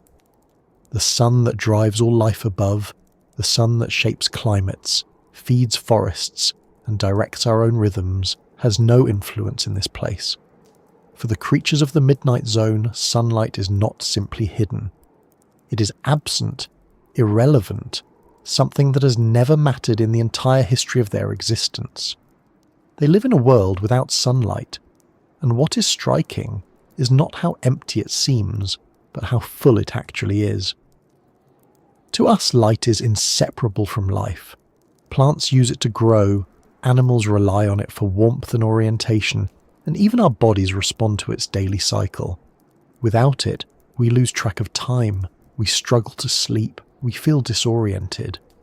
But the deep sea rewrites those rules. Here, cycles are not set by sunrise or sunset. Time is measured in the slow fall of organic debris, in migrations rising and sinking, in rhythms that belong to darkness. For the beings that evolved here, there is no memory of a world with light. Their ancestors may have lived closer to the surface long ago, but over countless generations they adapted to the black until the sun became irrelevant. Their vision shifted, sometimes toward extreme sensitivity, sometimes disappearing altogether. Their bodies evolved chemical lanterns, organs for detecting faint vibrations, senses that would mean little to us but mean survival here. This is not a place lacking life. It is a place where life has found new rules to thrive under. Without sunlight, food is not created locally through photosynthesis. It must come from above or from chemical processes near vents and seeps. The steady rain of marine snow, microscopic particles of organic matter drifting downward, is the main source of energy for most. Every flake is a fragment of the surface world, a reminder of ecosystems far above. To the animals here, each particle matters. Shrimp, fish, worms, and jellies all feed on this slow fall, forming the base of food chains in a place cut off from the sun. What seems like dust to us is a feast to them. But sometimes larger gifts fall. Carcasses of fish, squid, and even whales sink into the Midnight Zone. When a whale falls, it is an event that can feed communities for decades. First scavengers strip the flesh, then worms burrow into the bones, bacteria thrive in the marrow, and entire ecosystems bloom around the remains. These falls are rare, but they remind us that even in a world without sunlight, life adapts to sudden abundance, building complexity from the rare moments when the surface delivers more than snow. Some creatures have learned not to rely on falling matter at all. Near hydrothermal vents and cold seeps, where chemicals pour into the water from beneath the Earth's crust, life flourishes without sunlight. Bacteria and archaea use chemical energy instead of light, forming the base of unique food webs. Tube worms, clams, and shrimp live in symbiosis with these microbes, their bodies housing entire colonies that produce food internally. These ecosystems are like islands of abundance in an otherwise sparse desert, proving that sunlight is not required for complex life to exist. In a world without sunlight, survival depends on different senses. Eyes, if they exist, are often massive, designed to catch faint bioluminescence. In some animals, eyes shrink or vanish, replaced by sensitivity to pressure or motion. Some fish detect electric fields. Some crustaceans feel vibrations through long antennae. What we think of as secondary senses become primary. To imagine their perception is to imagine a way of experiencing the world entirely different from our own. Colour is another concept that vanishes without the sun. At shallower depths, light filters out in stages, red disappearing first, then orange, yellow, and green. By the time you reach the midnight zone, only blue remains, and even that fades quickly. Many animals appear black or transparent, shapes without colour. Others glow in blues and greens, shades that match the wavelengths that travel farthest. Red becomes rare, almost secret, used by a few species as invisible illumination or private communication. For most, the idea of colour is meaningless. Their lives unfold in shades of black punctuated only by sparks of their own making. The absence of sunlight also changes behaviour. Migration patterns are not tied to day and night in the same way they are at the surface. Instead, many creatures rise and fall with the faint cues of darkness and temperature. Every evening, billions move upward to feed in shallower waters, then return before dawn, guided not by light they can see but by rhythms written into their biology. This vertical migration is the largest movement of biomass on the planet, yet it happens unseen, driven entirely by instincts honed in darkness. The lack of sunlight does not mean silence. Sound travels far in the deep sea, sometimes farther than on the surface. Low-frequency noises from storms, earthquakes, and even human ships filter down into the midnight zone. Animals here may rely on these vibrations to sense distant changes. Whales dive into these depths, using sound to communicate across entire oceans. The absence of light amplifies the importance of every other signal. To live in this world is to be attuned to what the sun never touches. What is perhaps most striking about a world without sunlight is how it forces us to reconsider what is necessary for life. On land, we imagine photosynthesis as the foundation. We build our assumptions about habitability on access to light. Yet the midnight zone shows us that life can flourish under completely different conditions. As long as there is energy, whether in falling organic matter or chemical reactions, life will find a way to organize itself, to build bodies, to feed, to reproduce. The sun is not universal. It is just one source of energy among many. For humans, the idea of living without sunlight feels impossible. We are creatures of the surface, our sleep and waking cycles tuned to brightness, our cultures shaped by day and night. But here, none of that matters. Darkness is not an absence, it is a constant. The animals of the midnight zone do not need dawn to wake them, or twilight to guide them. They exist outside the rhythm we take for granted. Their lives are not lesser for it, they are simply different, written in a script that ignores the sun entirely. When submersibles descend into these depths, their lights create artificial suns. The sudden beams reveal what is usually unseen, startling animals that have never known brightness. Cameras capture ghostly shapes, glowing sparks, and immense shadows, but these are intrusions. The true nature of the midnight zone is invisible to us, because to experience it as it really is would require abandoning light altogether. We can only glimpse it with tools, and those tools distort what we see. A world without sunlight challenges us to think beyond our own limits. If life can thrive here, it may thrive elsewhere in the universe, in oceans beneath the ice of distant moons, in places where no star penetrates. The midnight zone is not just an alien world on our own planet. It is a model for what life beyond Earth might look like. Its existence proves that sunlight is not a requirement, only one path among many. To drift through this black expanse in imagination is to recognize that life does not end where light ends. It continues, reshaping itself in ways that defy our expectations. The creatures here are not weaker for lacking the sun. They are testaments to resilience, to the endless capacity of biology to invent, to adapt, to thrive where we thought it could not. A world without sunlight is not a barren void. It is a place where survival takes forms, stranger and more inventive than anything we see above. And as we sink deeper into it, the darkness feels less like emptiness and more like another kind of abundance, hidden from us but constant all the same. In the Midnight Zone, every detail of existence is shaped by necessity. There are no wasted movements, no luxuries of abundance, no room for mistakes. To live here is to practice survival as an art, not as an act of desperation, but as a discipline refined over millions of years. Each creature that drifts through the black water is a testament to strategies that work, to adaptations that answer challenges we can barely imagine. Survival here begins with energy. Without sunlight, food is never guaranteed, and what does arrive from above comes in fragments and irregular bursts. Marine snow drifts down like dust, flakes of dead plankton, fecal matter, bits of shells and skin. It may look insignificant, but it is the foundation of the deep. Tiny organisms filter it from the water, gathering what they can. Larger creatures feed on those smaller ones, layering a chain of survival built on the smallest of gifts. Nothing is wasted.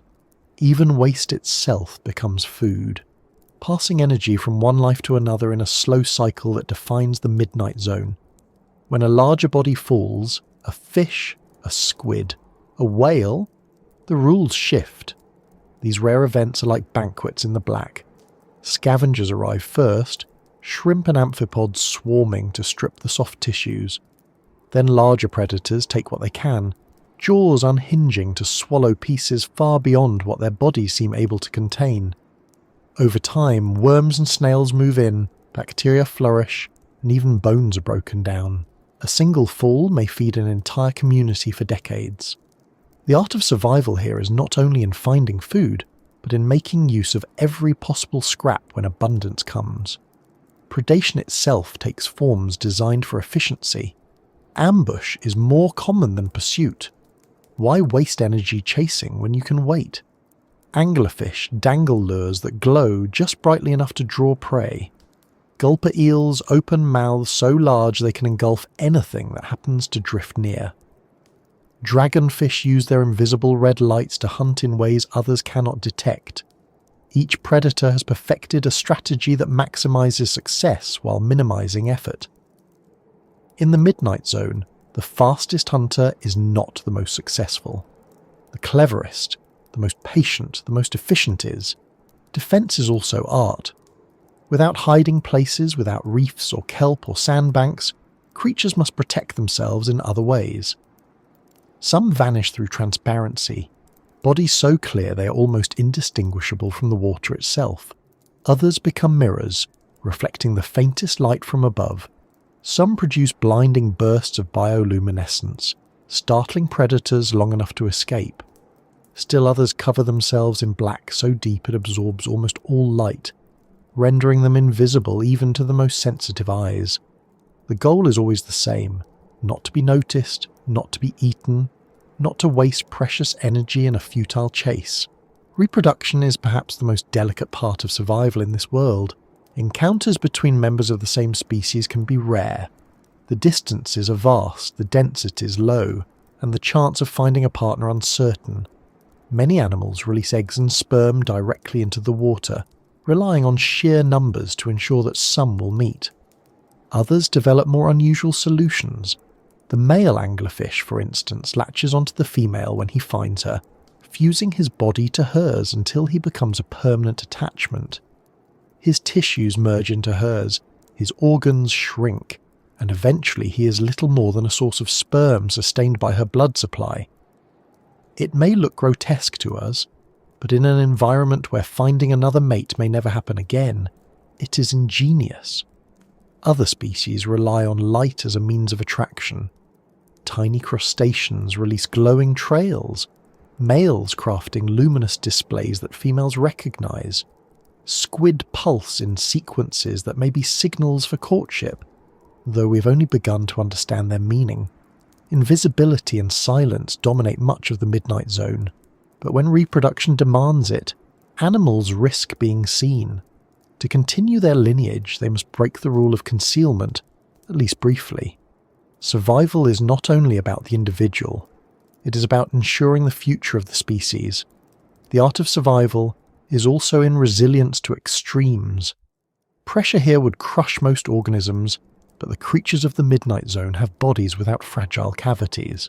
Many lack air-filled spaces entirely, their tissues dense and flexible. Proteins and enzymes in their cells are adapted to work under immense force, stabilized by unique molecules. Their membranes remain fluid where ours would freeze. To them, the crushing weight of the deep is not a challenge, but the only reality they know. Temperature, too, is part of the equation. The water of the midnight zone is cold, near freezing, and yet life endures. Slow metabolisms, efficient energy use, and the ability to go long stretches without feeding allow animals to survive in conditions that would be unbearable to most surface creatures. Some migrate to warmer waters during feeding excursions, rising at night to hunt before retreating again. Others stay in the cold permanently, their bodies tuned to work best where heat is absent.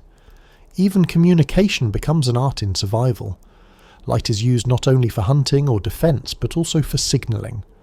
Some creatures have species-specific patterns of photophores, glowing dots arranged like codes only their own kind can read. Others pulse in synchronized rhythms, patterns that may mean attraction, warning, or cooperation. To us, these lights look like decoration. To them, they are sentences written in sparks. Survival in the midnight zone is also about endurance. Many animals here live longer than their shallow water relatives.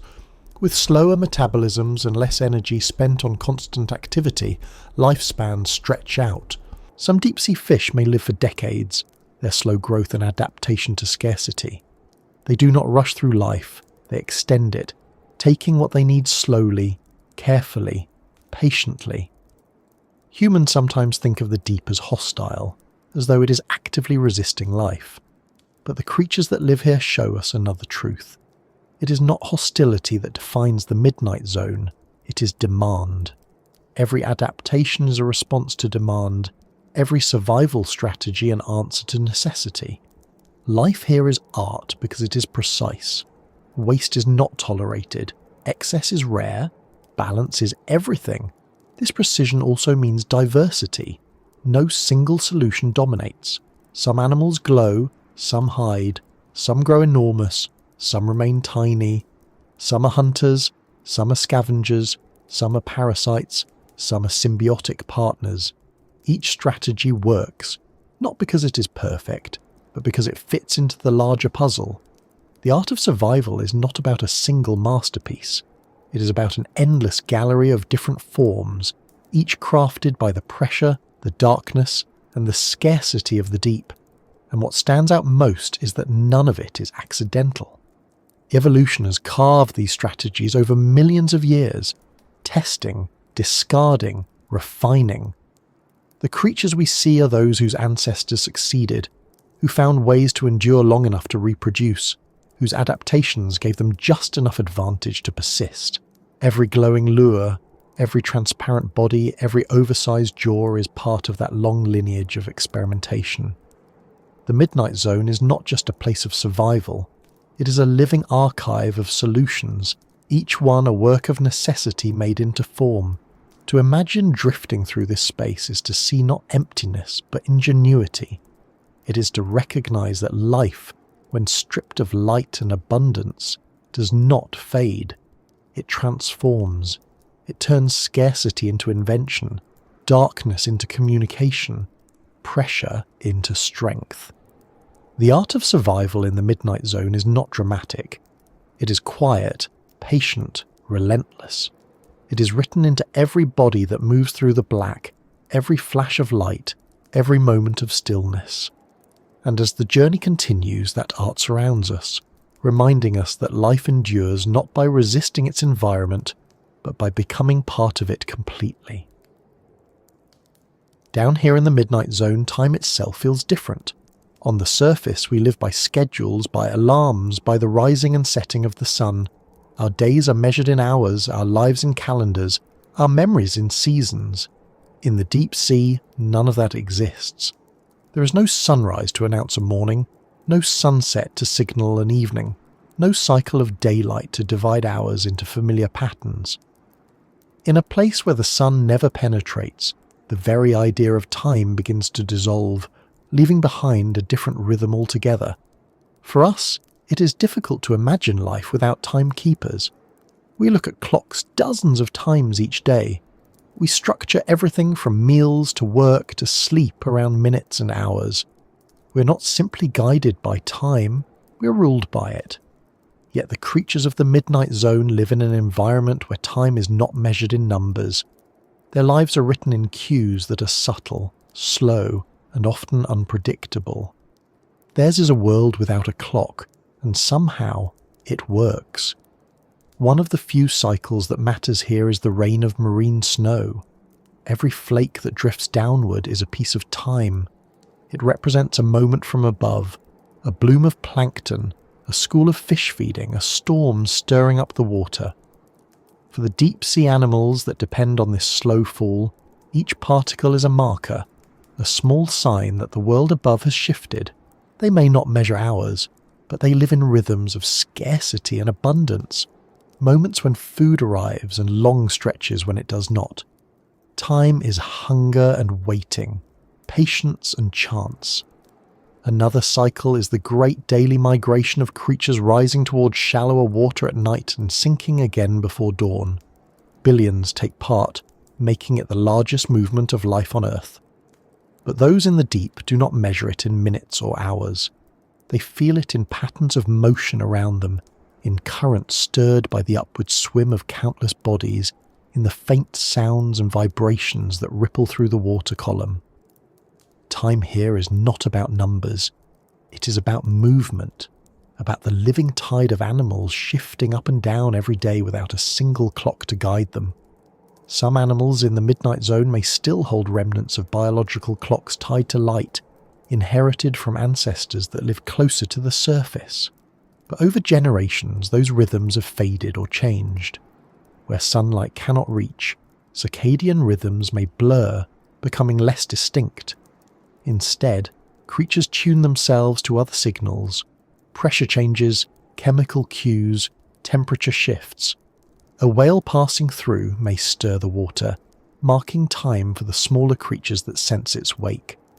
The distant fall of a carcass may mark a season of plenty. Time is measured not by regularity but by events. To humans, this absence of measurable time is disorienting. When divers descend, even for short distances, they lose track of minutes. Submersible pilots often describe the sensation of being suspended in an eternal present, unable to sense how long they have been drifting in darkness. Without the sun, without clocks, the mind struggles to hold on to a framework. In the deep, time stretches and compresses.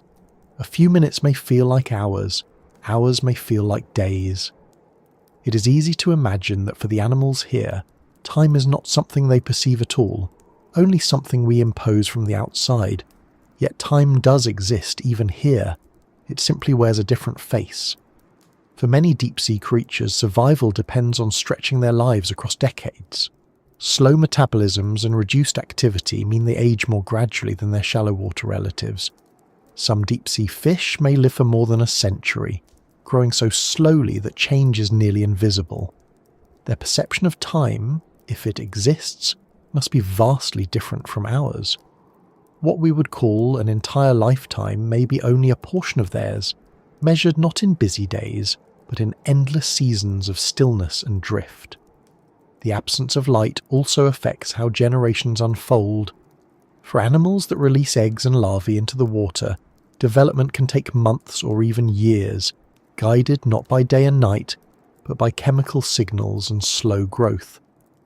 Juveniles drift before settling into adult forms, their journey shaped by currents rather than by clocks.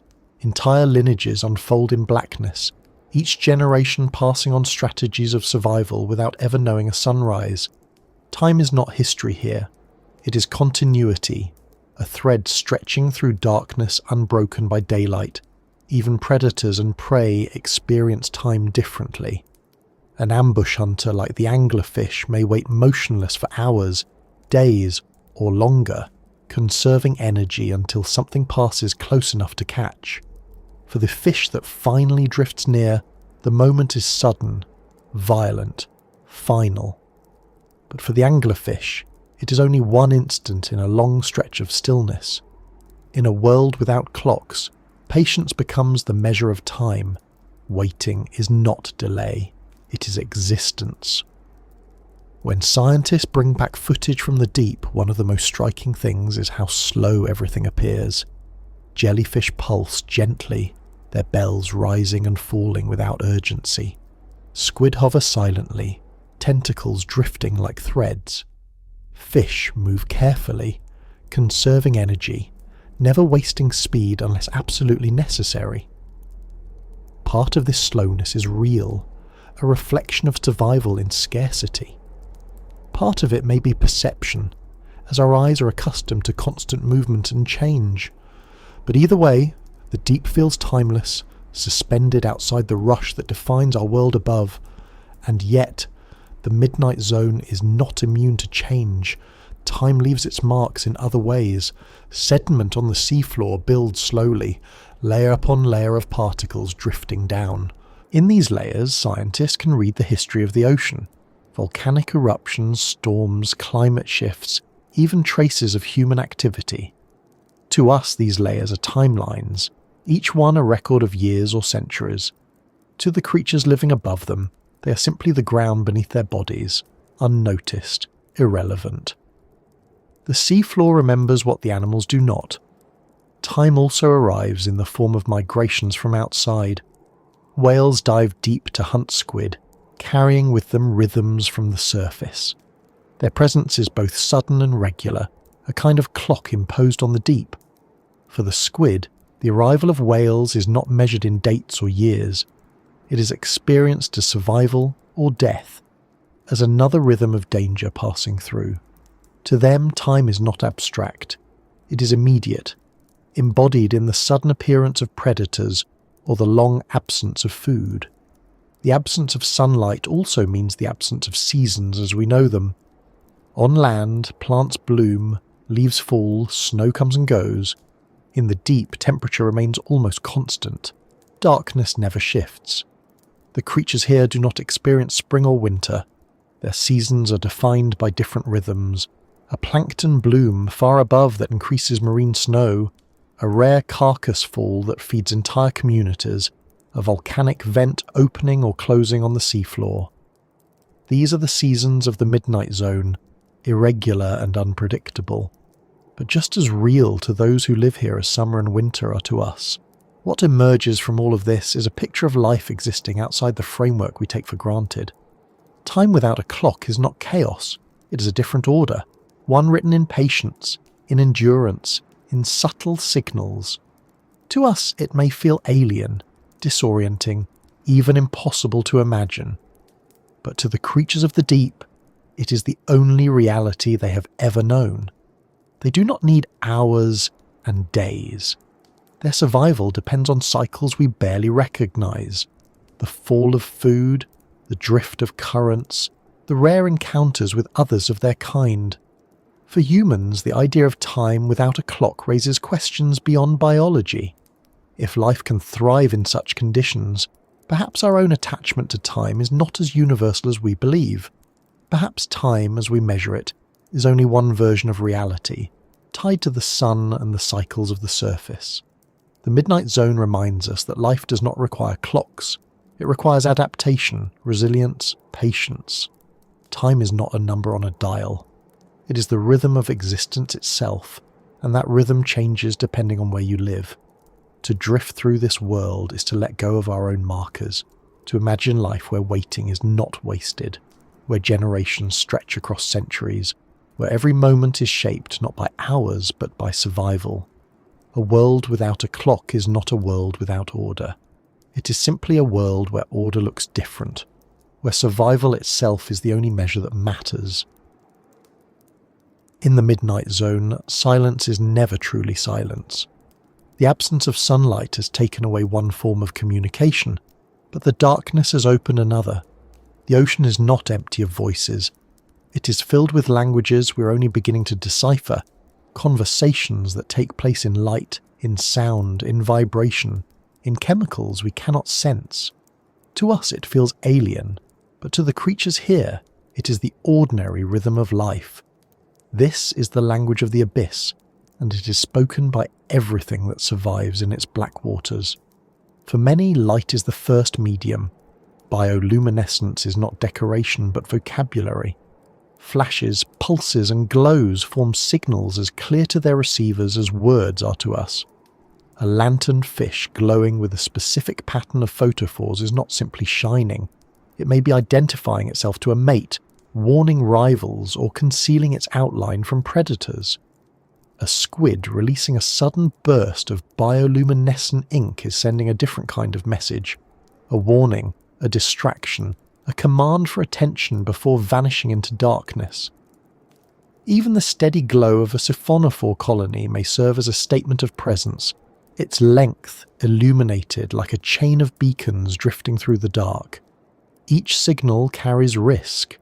To glow is to be noticed, and to be noticed is to be vulnerable. That is why the language of the abyss is often subtle, fleeting, whispered rather than shouted.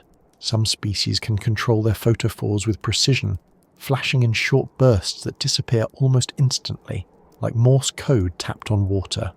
Others shape patterns along their bodies, stripes or dots that appear only briefly.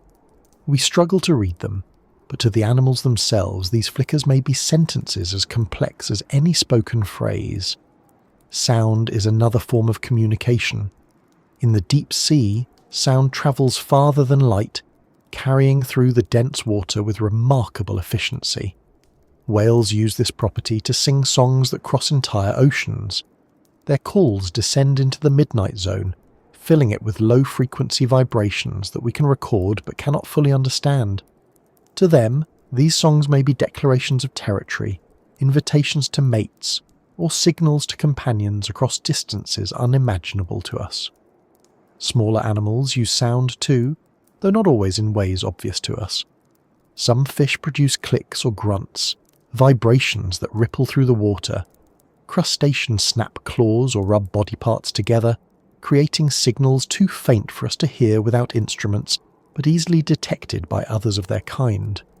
Even movements themselves can serve as language. A sudden flick of a fin, a ripple of water, a shift in position may all carry meaning in the blackness. Chemical signals also shape communication in the abyss. Some creatures release pheromones into the water, leaving trails that others can follow. These invisible cues may guide mates together or warn rivals away. In a place where encounters are rare, chemical messages can linger, carrying meaning long after the sender has drifted on. To us, they are undetectable. To the animals here, they are another layer of language, one more thread in the complex fabric of interaction. The language of the abyss is not limited to one medium at a time. Often it is layered, one signal reinforcing another. A fish may glow faintly while also releasing chemical cues, ensuring that its message is understood. A squid may flash light while shifting its posture, combining visual and physical signals. This redundancy increases the chance of being understood in an environment where misunderstanding can be fatal. We are only beginning to understand how complex these languages may be. Researchers recording the deep often notice patterns, repeated sequences of light, regular rhythms of sound, that suggest more than random activity. Some speculate that bioluminescent displays could serve the same functions as bird songs on land: territory, courtship, warning, recognition. If so, then the abyss is filled with conversation, a chorus of glows and pulses we have barely begun to interpret. There are even suggestions that some creatures may communicate across species. Predators sometimes mimic the lights of harmless animals to lure prey.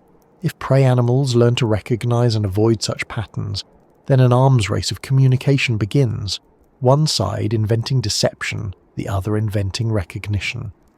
The abyss becomes not only a place of survival, but a battlefield of language, each flicker carrying layers of meaning between hunter and hunted.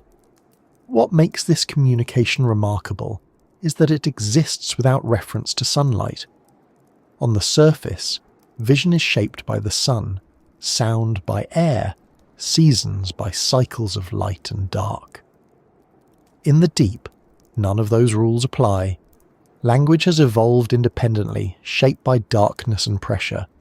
It is a reminder that communication is not limited to human speech, or even to the senses we know. It can arise wherever life needs to interact, taking forms that fit the environment. For us, trying to imagine this language is difficult. Our own senses are too limited. We cannot see most bioluminescence without special equipment, cannot hear the full range of sounds, cannot detect the chemical signals at all. We are outsiders, trying to translate a language without knowing its grammar. Yet even with fragments, the picture is striking.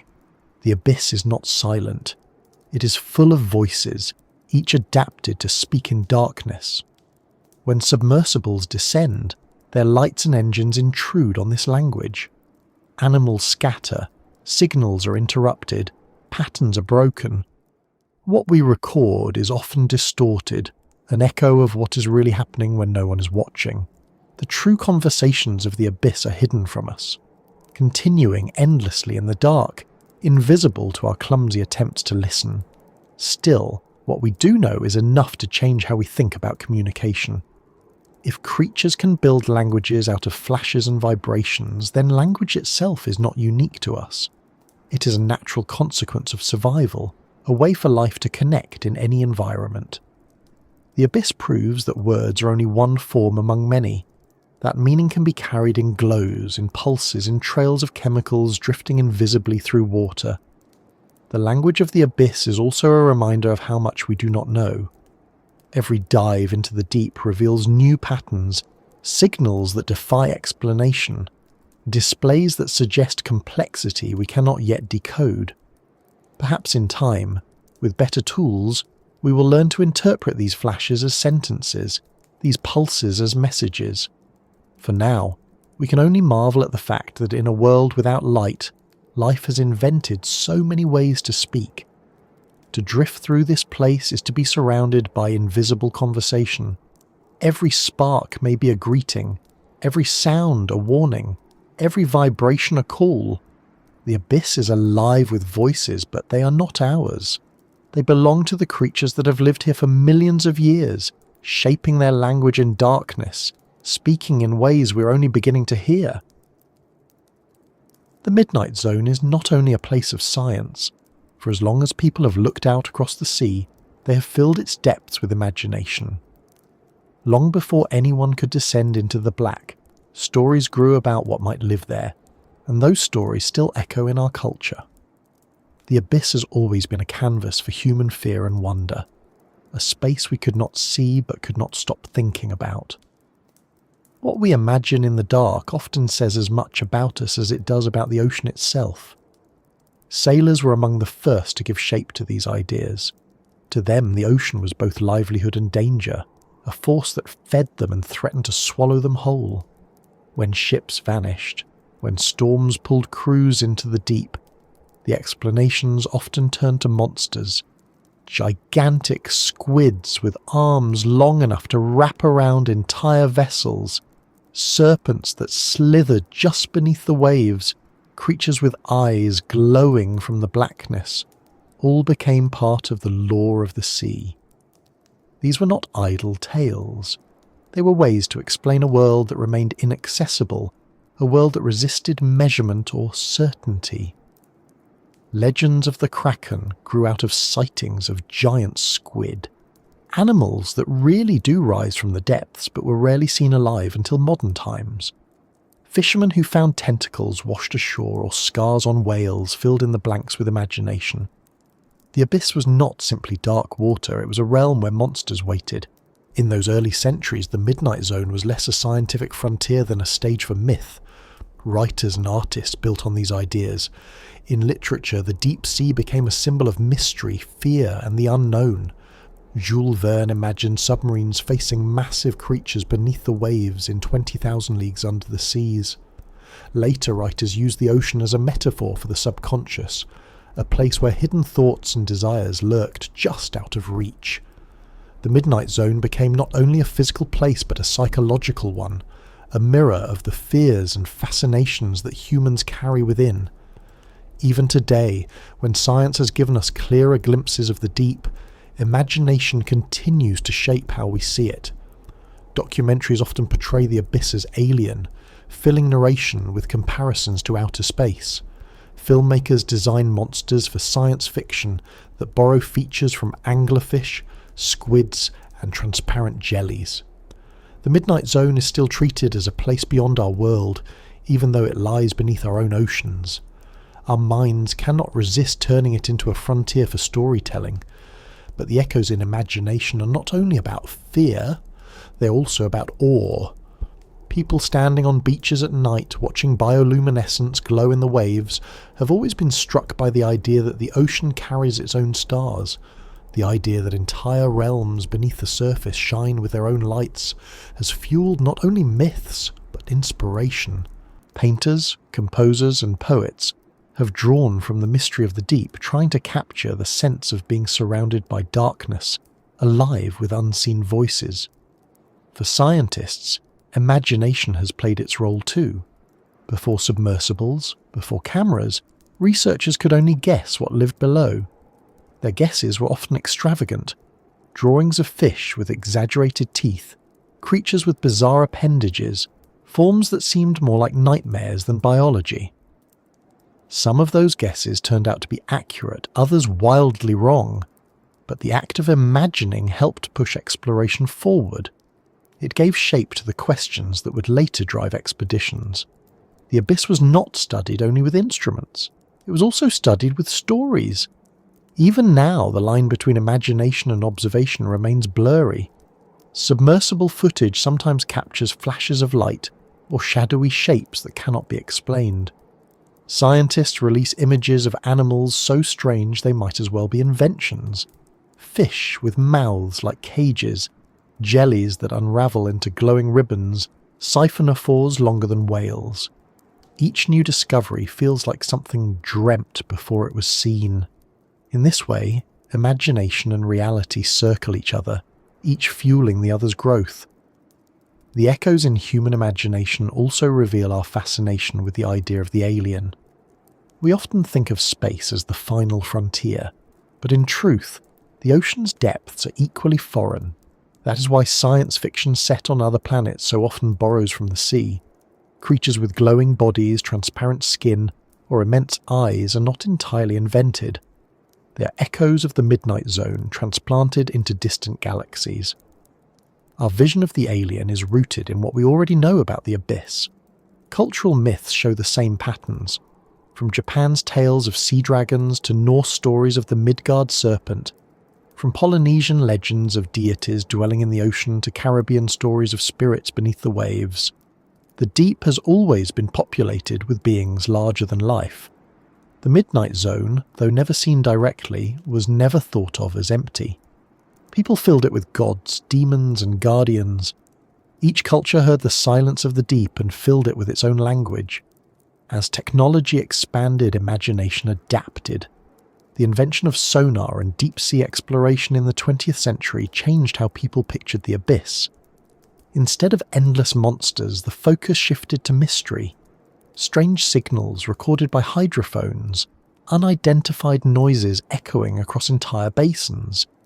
These sounds became legends in themselves, names like the Bloop or Julia. Unexplained noises that stirred speculation of creatures larger than anything yet known. Even with more data, imagination still found space to expand, creating possibilities beyond the limits of evidence. Children grow up hearing stories of the deep, whether from fairy tales, films, or books. For many, the first introduction to the abyss comes not through science but through fiction. Animated films feature glowing fish with dangling lures, novels describe encounters with beasts in the black, games design levels filled with eerie shadows and sudden predators. These echoes shape how people feel about the ocean long before they learn about the reality of the Midnight Zone. The line between myth and fact remains porous, and the abyss continues to thrive as both a scientific mystery and a cultural one. What is striking is how enduring these echoes are. Even as science provides more answers, the imagination does not fade. It adapts, reshaping itself around the new discoveries. The anglerfish, once feared as a monster of invention, is now real, but that reality only deepens its power in storytelling. Transparent jellies and siphonophores longer than whales are not inventions either, but they fit seamlessly into the myths we already carried. The abyss continues to be both studied and dreamt, a space of data and a space of stories. This blending may be inevitable. The Midnight Zone resists complete understanding, and where knowledge leaves gaps, imagination rushes in. Even when we know more, the strangeness of what we find still feels unreal, still demands narrative. We cannot look at a creature with a glowing lure or a body stretched into a living ribbon without thinking it looks like something imagined. The abyss keeps echoing back our own need to create meaning from the unknown. For humans, the language of myth and the language of science are not enemies here. They are layers of the same fascination. Both say the same thing in different ways. The deep is a place of wonder. Whether filled with gods, monsters, or delicate jellies, it draws us because it is hidden, because it is vast, because it resists belonging to us. The echoes in our imagination are not distortions. They are reflections of our desire to connect to a place we cannot enter freely. To think of the abyss only as a physical habitat misses this deeper truth. It is also a cultural one, a stage for human creativity. The Midnight Zone lives not only in the black waters of the earth, but in our collective minds, where it has always been a frontier of possibility. As long as there are stories, the abyss will echo within them, reminding us that the unknown is as much about imagination as it is about discovery. For most of human history, the Midnight Zone was only a place of speculation, imagined in stories and feared in silence. No one could descend to such depths. The pressure alone would have crushed wooden ships and even early steel vessels like fragile shells. The darkness was absolute, the cold unbearable, the scale of the ocean far beyond the reach of human eyes. Yet curiosity has always driven us to the edges of what seems impossible, and eventually we found ways to descend into the black. The explorers of the Midnight Zone are not only the individuals who took those journeys, but also the machines, the instruments, and the ideas that made those descents possible. The first explorations were indirect. Scientists in the 19th century lowered nets and dredges into the sea, pulling up creatures that astonished them.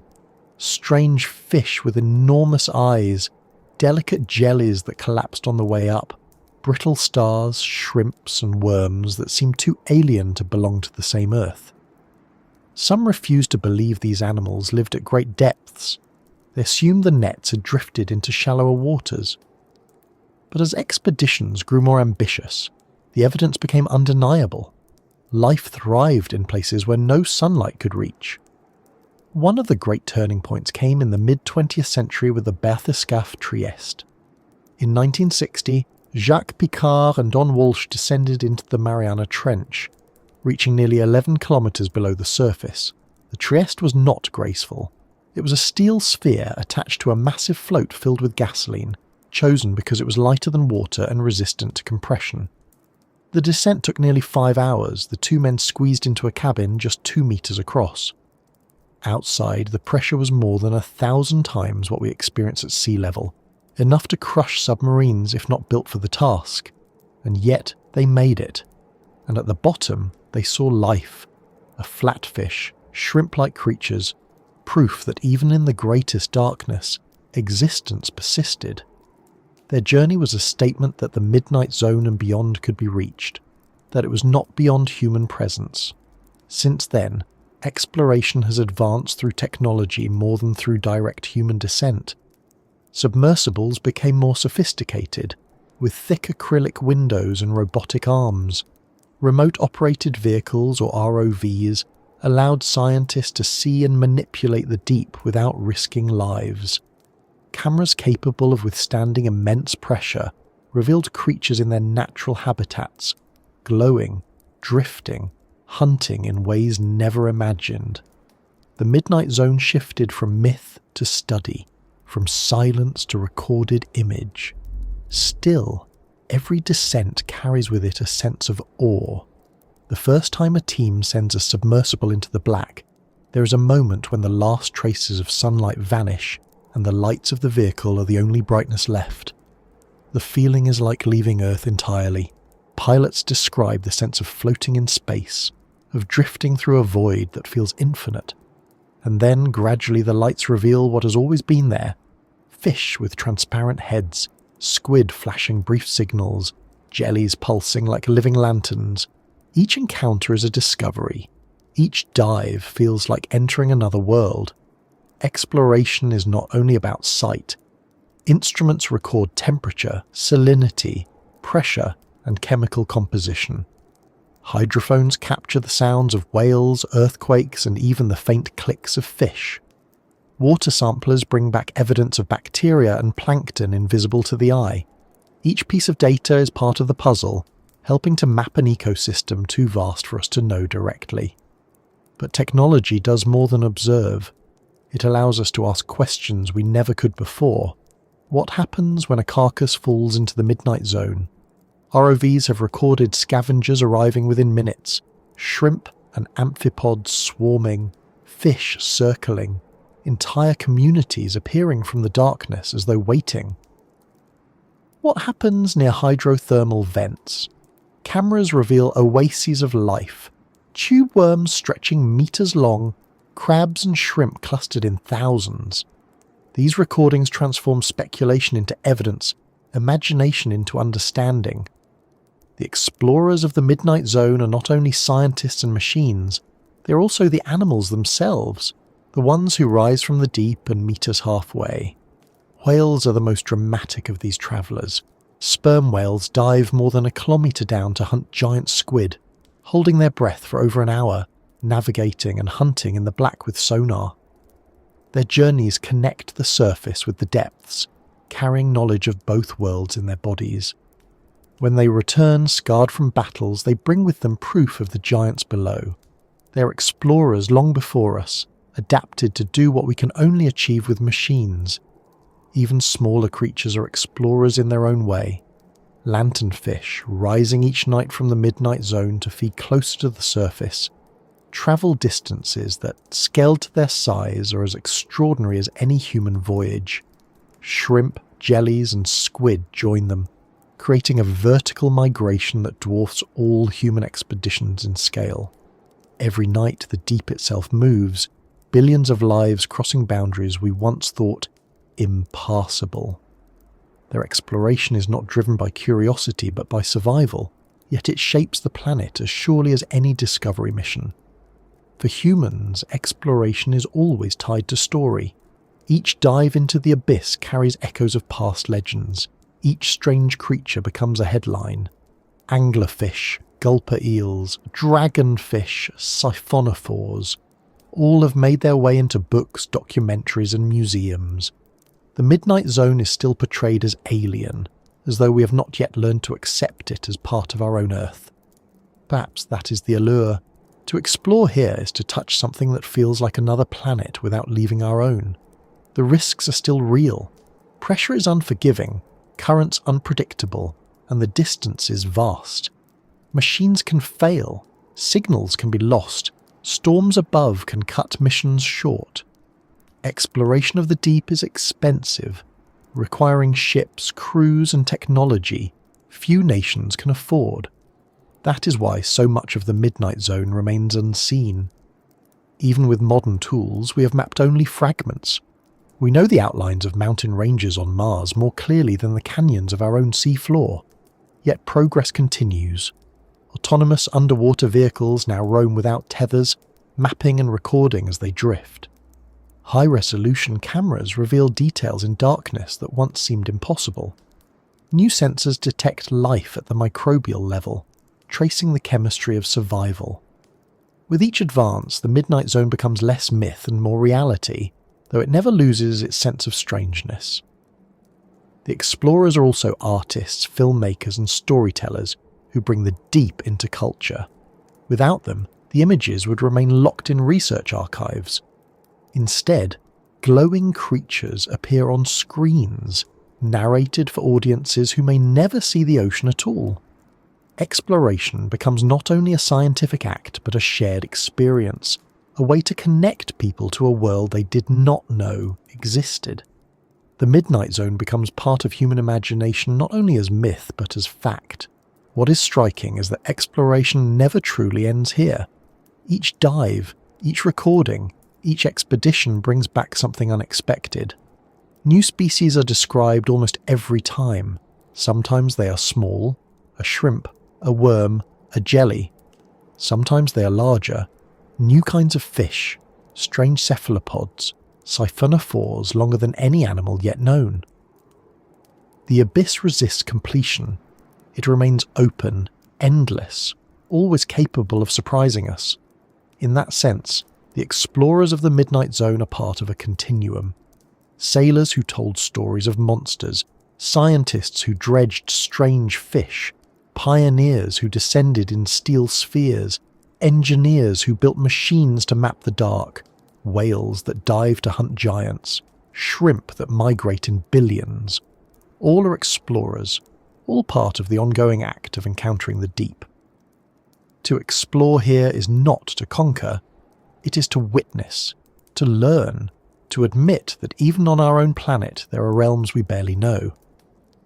The Midnight Zone is not a place of conquest, it is a place of humility. Each descent reminds us of scale, of fragility, of the limits of our reach. The explorers who enter it return changed, carrying with them not only data but perspective. The abyss does not yield easily, but it always gives back something: wonder, knowledge, questions that demand more. Exploration here is not a race toward an end. It is an ongoing dialogue with a world that was here long before us and will continue long after. For most of history, the deep sea was a place of speculation. People assumed that nothing could live where sunlight never reached, where the pressure was crushing, and where the cold seemed unbearable. The Midnight Zone was imagined as a barren wasteland, a lifeless desert beneath the waves. The discoveries of the past century have shattered that view. Each dive, each photograph, each specimen pulled from the black has revealed a world more complex, more alive, and more extraordinary than anyone dared to expect. These discoveries did not just add to our knowledge of the ocean, they changed how we see life itself. One of the earliest shifts came in the 19th century, when dredging expeditions pulled up animals from depths that were once thought sterile. The Challenger expedition of the 1870s remains one of the most important milestones. Over nearly 4 years, the crew circled the globe, sampling the seafloor, measuring temperature, recording currents, and dragging nets across depths never touched before. When those nets came back, they carried fish with enormous eyes, delicate corals, worms, shrimps, and jellies. The assumption that deep waters were empty collapsed in the face of evidence. The abyss was alive. The discovery was as revolutionary as the realization that other planets circle the sun. A realm once considered void was, in fact, teeming. Later, in the 20th century, submersibles brought more shocking revelations. The bathyscaphe Trieste's descent into the Mariana Trench in 1960 proved that life could exist even in the deepest places on Earth. Though their time on the seafloor was brief, the sight of shrimp-like creatures moving across the sediment silenced doubts that pressure set a hard limit on biology. It showed that life was more adaptable, more resilient than science had ever imagined. From that moment, the deep was no longer considered uninhabitable. It was simply unexplored. Perhaps the most groundbreaking discovery came in 1977, near the Galapagos Rift. Scientists using the submersible Alvin stumbled upon hydrothermal vents, cracks in the seafloor where superheated, mineral-rich water poured into the ocean. Around these vents was not emptiness but abundance. Giant tube worms taller than a person, clams the size of footballs, crabs, shrimp and fish clustered in dense communities.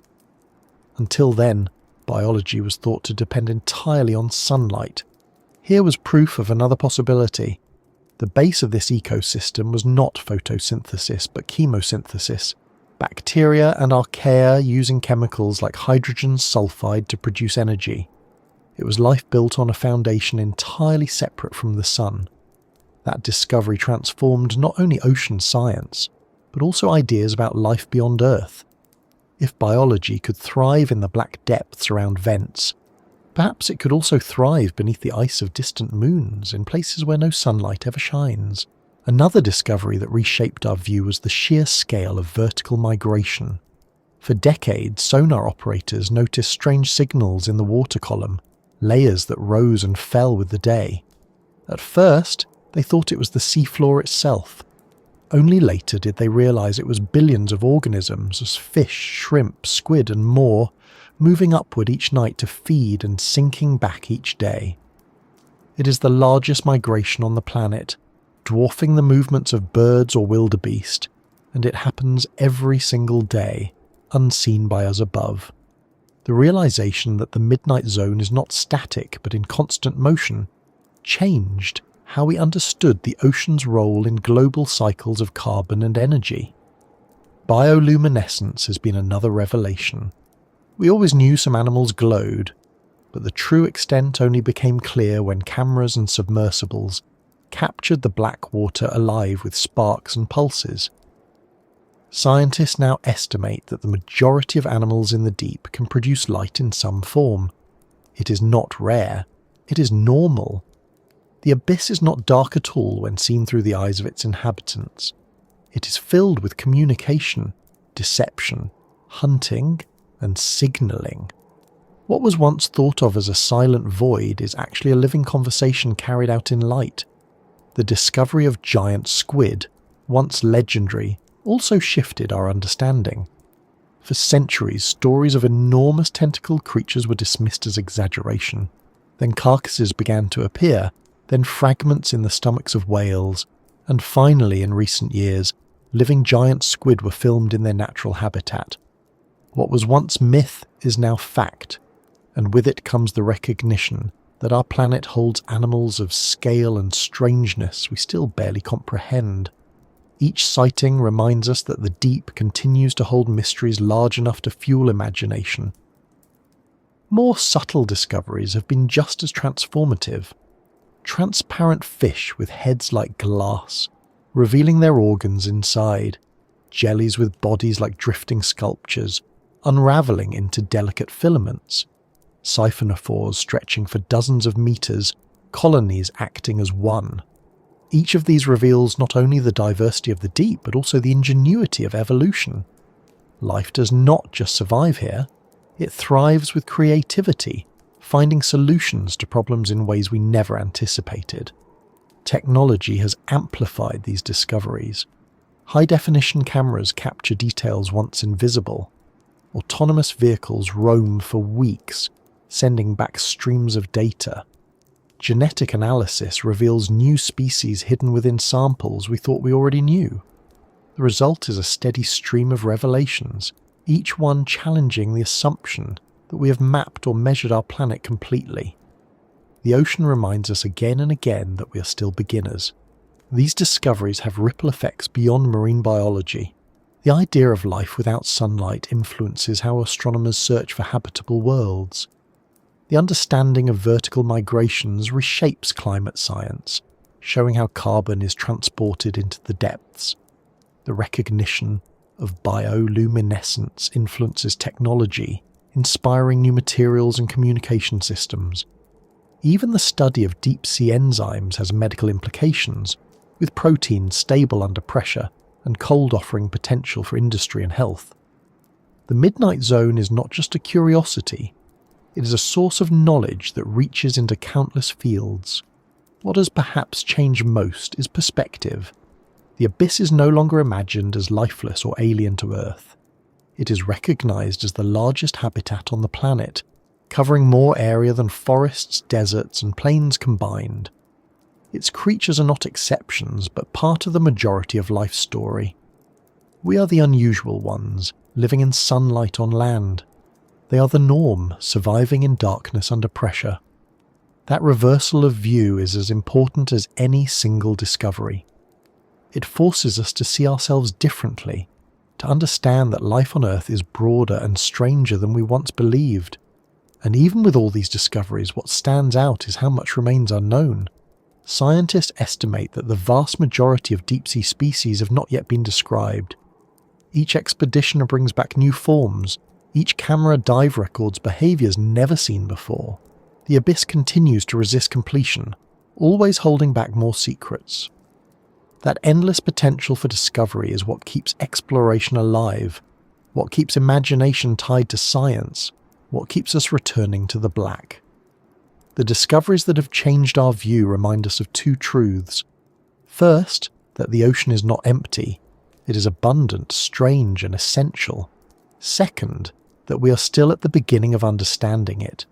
Every new fact is not a conclusion, but an opening. The Midnight Zone is not simply one of Earth's habitats.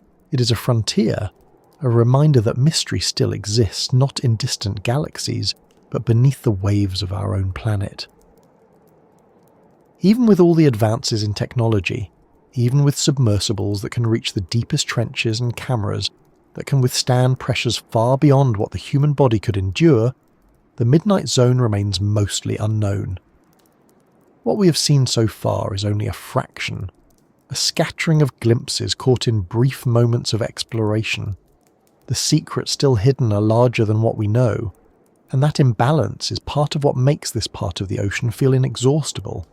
It is a reminder that the majority of our planet is still a mystery, not because we have not tried to look, but because the scale of what is hidden is so vast it resists being revealed all at once.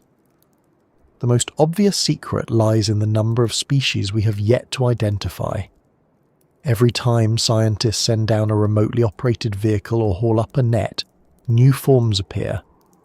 Some are tiny plankton, others are delicate jellies, sometimes they are fish or crustaceans never described before.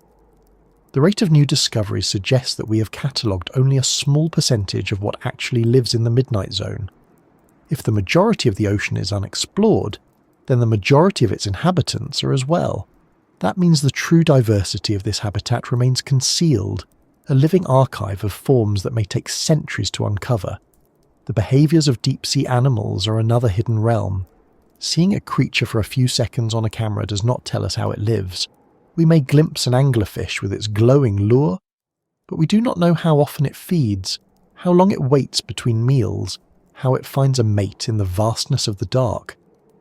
We may capture footage of a siphonophore glowing like a chain of stars, but we do not know how these colonies coordinate, how they respond to predators, how they regulate their growth. So much of what we assume about the deep comes from short encounters, fragments that hint at larger stories but do not reveal them fully. The secrets are not just in the creatures themselves, but in the rhythms of their lives, rhythms we have barely begun to understand. The seafloor of the Midnight Zone hides its own mysteries. Canyons, mountains, ridges and plains stretch for thousands of kilometres, yet we have mapped them only with low-resolution sonar.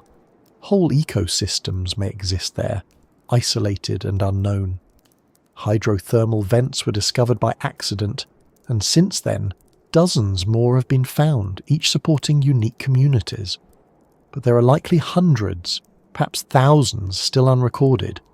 Cold seeps where methane and other chemicals bubble from the seabed are another hidden feature. They too support life in abundance, but most remain undiscovered. The architecture of the deep itself, its landscapes and the life that clings to them, is still largely concealed. There are also mysteries of scale. We know giant squid exist, but we do not know how many there are, how they reproduce, how they interact with each other. We know siphonophores can grow longer than whales, but we do not know how common they are, how old they become, or how far they drift in a lifetime. We know there are creatures that use red bioluminescence invisible to most others, but we do not know how many species share that secret or what messages they may be sending in colours only they can see. The secrets of the Midnight Zone are not limited to the unknown species. They include the unknown dimensions of the ones we already know. Another layer of secrecy lies in sound. Hydrophones have recorded unexplained noises in the deep. Long, low vibrations, sudden pulses, sounds that repeat in patterns but do not match any known animal or geological event. Some of these sounds have been explained over time as icebergs cracking or whales calling, but many remain without clear origin.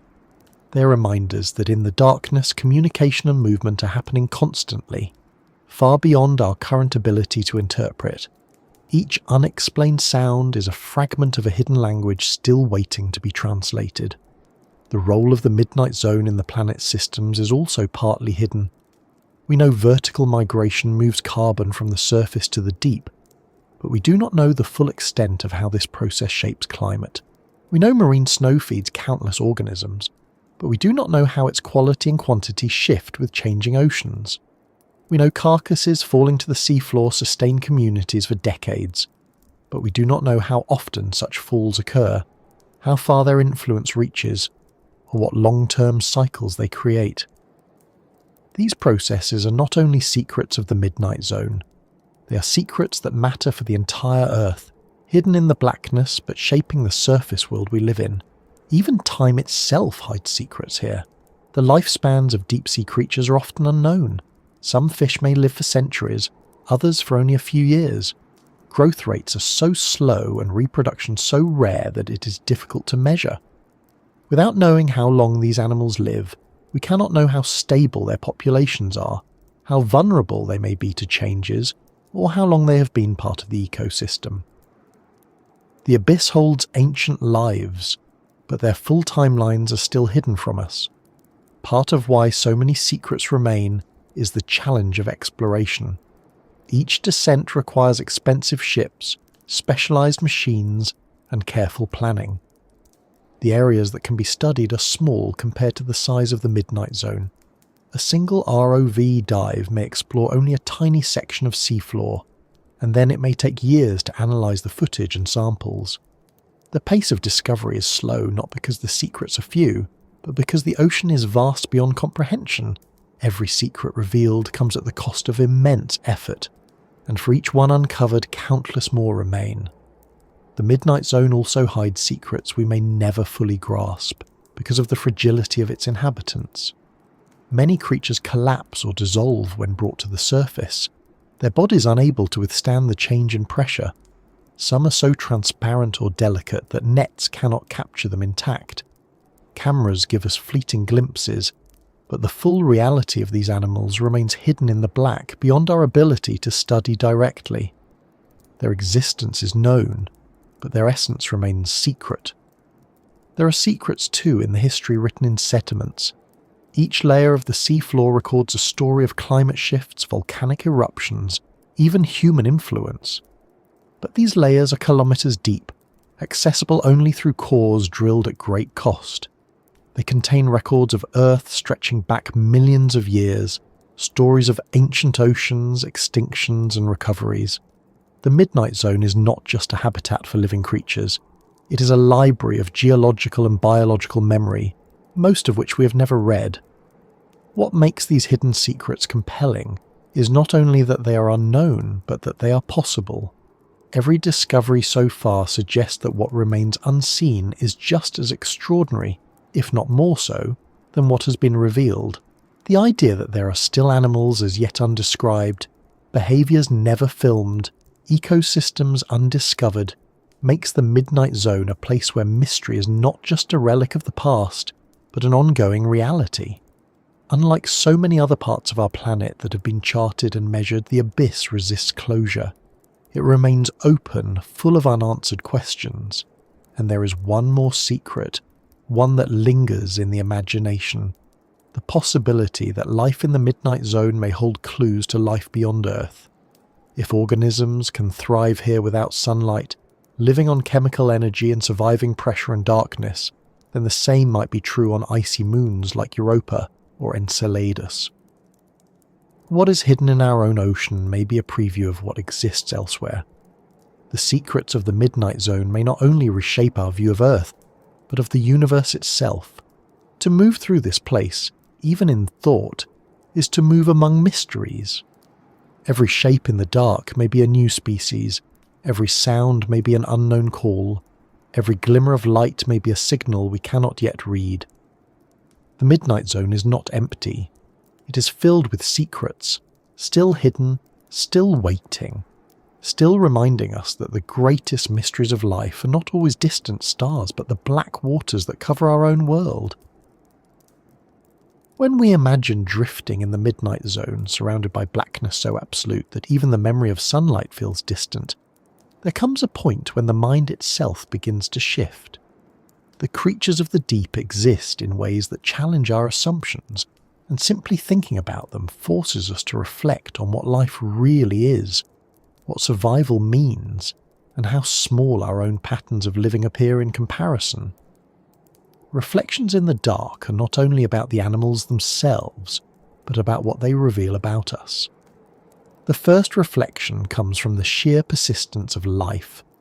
For centuries, humans assumed the deep ocean was empty, too cold, too pressured, too dark to sustain anything. That belief was logical from our perspective, rooted in the assumption that life must be like us, dependent on sunlight, air, warmth.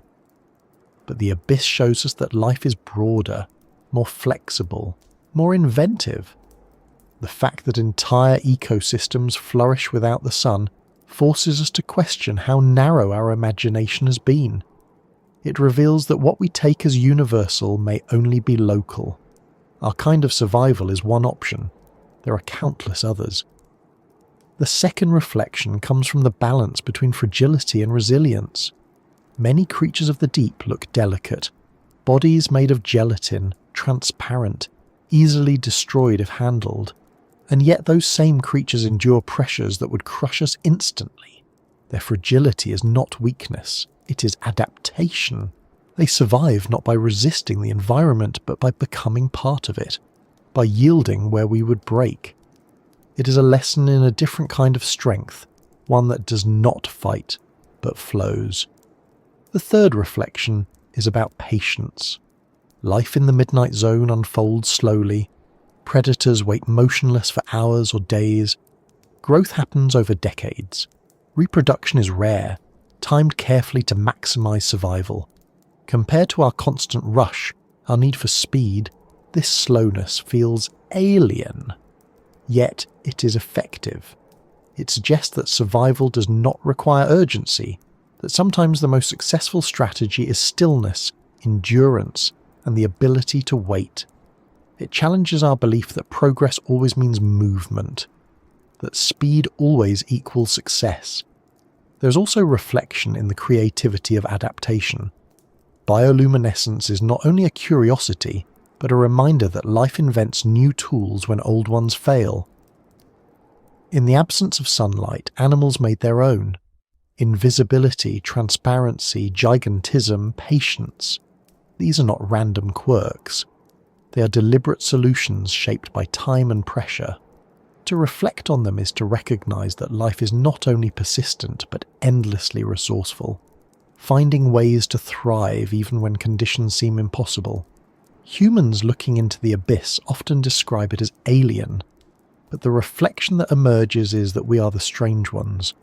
The majority of Earth's biosphere exists in darkness under pressure. We are the minority, living on a thin skin of land and surface waters. To see ourselves as normal is to ignore scale. The abyss is the real standard, and our world of sunlight is the exception. This realization shifts perspective, forcing us to see our lives not as the centre of nature but as one small version among many. There are reflections too about fear. For centuries we fill the deep with monsters, because fear thrives where vision fails. Even now, the imagery of the abyss often emphasizes teeth, jaws, shadows. But the reality is subtler. Most creatures of the deep are not hunters of humans. They are small, efficient and strange in ways that do not threaten us. The monsters we imagined say more about us than about them. They reveal our tendency to project danger onto the unknown, to turn mystery into menace. Reflecting on this reminds us that fear is often misplaced, that what we dread in the dark is usually not as terrifying as we expect. The midnight zone also reflects our desire for meaning. We see glowing patterns and imagine language. We see strange shapes and imagine stories. We cannot help but interpret. That instinct reveals something about us, that we seek connection even with creatures that share nothing of our senses or culture. Our reflections in the dark are not only about the ocean, they're about our need to understand, to build bridges of meaning, even where communication seems impossible. Another reflection is about humility. The abyss is so vast, so unexplored, that no matter how advanced our technology becomes, there will always be more unknown than known. Each discovery is not an ending, but an opening. The deep reminds us that mystery still exists, that the world is not fully mapped, that wonder is not exhausted. This humility is not defeat. It is a kind of wisdom, a reminder that our knowledge is always partial, that the earth still holds more than we can grasp. There are also personal reflections that arise when people encounter the abyss directly. Submersible pilots describe feelings of insignificance, of awe, of perspective that shifts permanently. Some compare it to looking at stars from space. Both experiences confront us with scale, with environments that dwarf human presence. The abyss reflects back our smallness, but it also reflects our curiosity, our ability to reach into places we were never meant to enter. It shows us both our limits and our drive to push past them. On a broader scale, the abyss reflects how connected everything is. The marine snow that feeds the deep comes from the surface. The migrations that rise and fall link shallow waters with black depths. The whales that dive carry nutrients between worlds. Even the climate is tied to these movements, carbon drawn downward into the dark. Reflecting on this reminds us that nothing is isolated. The abyss may feel separate, but it shapes the world above in ways we depend on. Its hidden cycles are part of the stability of our lives, whether we notice them or not. The dark also reflects our future. As we begin to explore the possibility of life beyond Earth, we use the abyss as a model. Moons like Europa and Enceladus may hold oceans beneath their ice, places without sunlight but rich in chemical energy. If life can thrive in the midnight zone, it may thrive there too. In this sense, the abyss reflects not only our past fears but our future hopes. It becomes a mirror for questions larger than Earth, questions about whether life is rare or universal. Finally, the abyss reflects beauty. Not beauty in the way we usually think of it, with colours and landscapes shaped by sunlight, but beauty in function, in adaptation, in survival itself. A jelly drifting with perfect efficiency, a siphonophore glowing in coordinated pulses, a fish vanishing into transparency. These are not only scientific curiosities, they're expressions of the same creativity that fills forests and skies. The dark reflects back a different version of beauty, one that does not depend on our senses but exists in its own right. To sit with these reflections is to realize that the midnight zone is not only a habitat but also a mirror. It shows us persistence, fragility, patience, creativity, humility, fear, meaning, connection, and beauty. It reveals truths about life that go beyond the ocean. The darkness here is not only an environment, it is a surface where our own questions and assumptions are cast back at us, changed by scale and silence. And in drifting deeper into it, we are not only exploring the ocean, we are exploring ourselves. Thank you for staying with me all this way. We've travelled together into the midnight zone, through its shadows, its creatures, its mysteries, and its echoes. Now, as we settle into the closing moments of this descent, let's allow the darkness itself to become a kind of resting place, a reminder that even in the deepest waters there is calm, a space where reflection can linger as gently as the drift of marine snow. The ocean beneath the waves has always been a paradox for us. It is both frightening and comforting, alien yet familiar, distant and yet part of our own world. Spending time imagining its black waters reshapes how we think not only about nature, but also about our own lives. The creatures we've met here live without sunlight, without clocks, without the certainty of abundance, and yet they endure. They have built their existence out of patience, resilience, and quiet adaptation.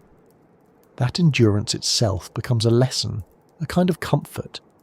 When you think of the Midnight Zone now, perhaps it no longer feels like a place of emptiness. Perhaps it feels alive, filled with slow rhythms and careful movements, a world not hostile but exacting, demanding that everything within it becomes what it needs to be. And in that demand there is a kind of peace. To survive here is to give in, to stop fighting what cannot be controlled, to drift with the currents instead of resisting them. It is a reminder that strength does not always look like force. Sometimes it looks like acceptance. The blackness here is not silent, and yet it is not loud. It is full of signals, of whispers in light and sound, of delicate patterns of communication that we can barely interpret. For the animals of the abyss, those flashes and vibrations are enough. For us, they become metaphors, reminders that connection can take countless forms, that meaning does not always have to be spoken to be real. To rest here in imagination is to feel surrounded, not by isolation but by presence. And the scale of it all, stretching across most of the planet, covering mountains, plains and trenches deeper than Everest is tall, puts our own worries into perspective. Life in the Midnight Zone does not rush. It does not measure itself by hours or days. It stretches across centuries in some cases, slow, enduring, steady. To carry that image with you is to carry a reminder that not everything must move quickly, that stillness and patience can be forms of progress too. If you've stayed with me through this descent, you've also seen how our imagination has always been tied to the deep. Sailors feared monsters in the black. Writers filled their stories with creatures beyond belief. Scientists discovered truths stranger than myths. And through it all, we have never stopped projecting our hopes and fears into this dark place. The abyss is not only part of Earth's biology, it is part of our minds, a canvas where we paint wonder, dread, curiosity and longing. Reflecting on it is as much about us as it is about the sea. So as we let the descent settle, think of the ocean not only as a space of mystery, but as a space of rest. Beneath the waves, where pressure is immense and light cannot reach, life has created its own calm. Drifters float in silence, giants move slowly, invisible beings vanish into nothingness, and predators wait with patience instead of frenzy. Everything here speaks of energy used wisely, of existence pared down to essentials. In that way, the Midnight Zone is not just a habitat, it is a philosophy. It shows us what it means to endure by doing only what matters most. Perhaps, as you listen, you feel some of that calm yourself. The ocean's darkness does not rush you. It does not demand answers. It simply continues, indifferent to clocks, unbothered by urgency. In its stillness, you can rest as well. The same patience that defines its creatures can extend to you, allowing a pause in a world that rarely offers pauses. The waves above may be turbulent, but down here, everything is slow, steady, unhurried. Rest beneath the waves is not about sleep alone. It is about perspective, about letting go of what feels overwhelming, about remembering that the largest part of our planet thrives in silence and darkness, without struggle against the uncontrollable. When you imagine yourself drifting here, weightless, surrounded by bioluminescent sparks and endless water. You can feel some of that perspective. You can let the depth itself carry you, as countless wanderers let the currents carry them. If you find this soothing, if the descent has brought you comfort or sparked your curiosity, you can linger with me again. Subscribing, liking, sharing. These are ways to return, ways to keep the journey alive, ways to remind the platform that stories of the deep still matter to you. And when you come back, there will be more waiting, because the ocean never runs out of mysteries to share. But for now, let the descent rest here. Let the ocean close around us, not as a wall but as a blanket, soft and endless. Let the images of glowing fish, drifting jellies, patient hunters, and invisible beings remain in your thoughts like fading sparks. Let yourself drift with them, carried by the same slow currents, at peace in the same dark expanse. The Midnight Zone has shown us survival, beauty, mystery, and reflection. Now it shows us rest. Beneath the waves, far from sunlight, there is a world that has endured for millions of years without us, and it will continue, whether we watch or not. That constancy is a comfort. That endurance is a lullaby. So let yourself rest too, held in the same stillness, carried by the same black waters. The ocean is vast, the mysteries endless, the dark complete, and in that completeness there is room for calm, for breath, for sleep.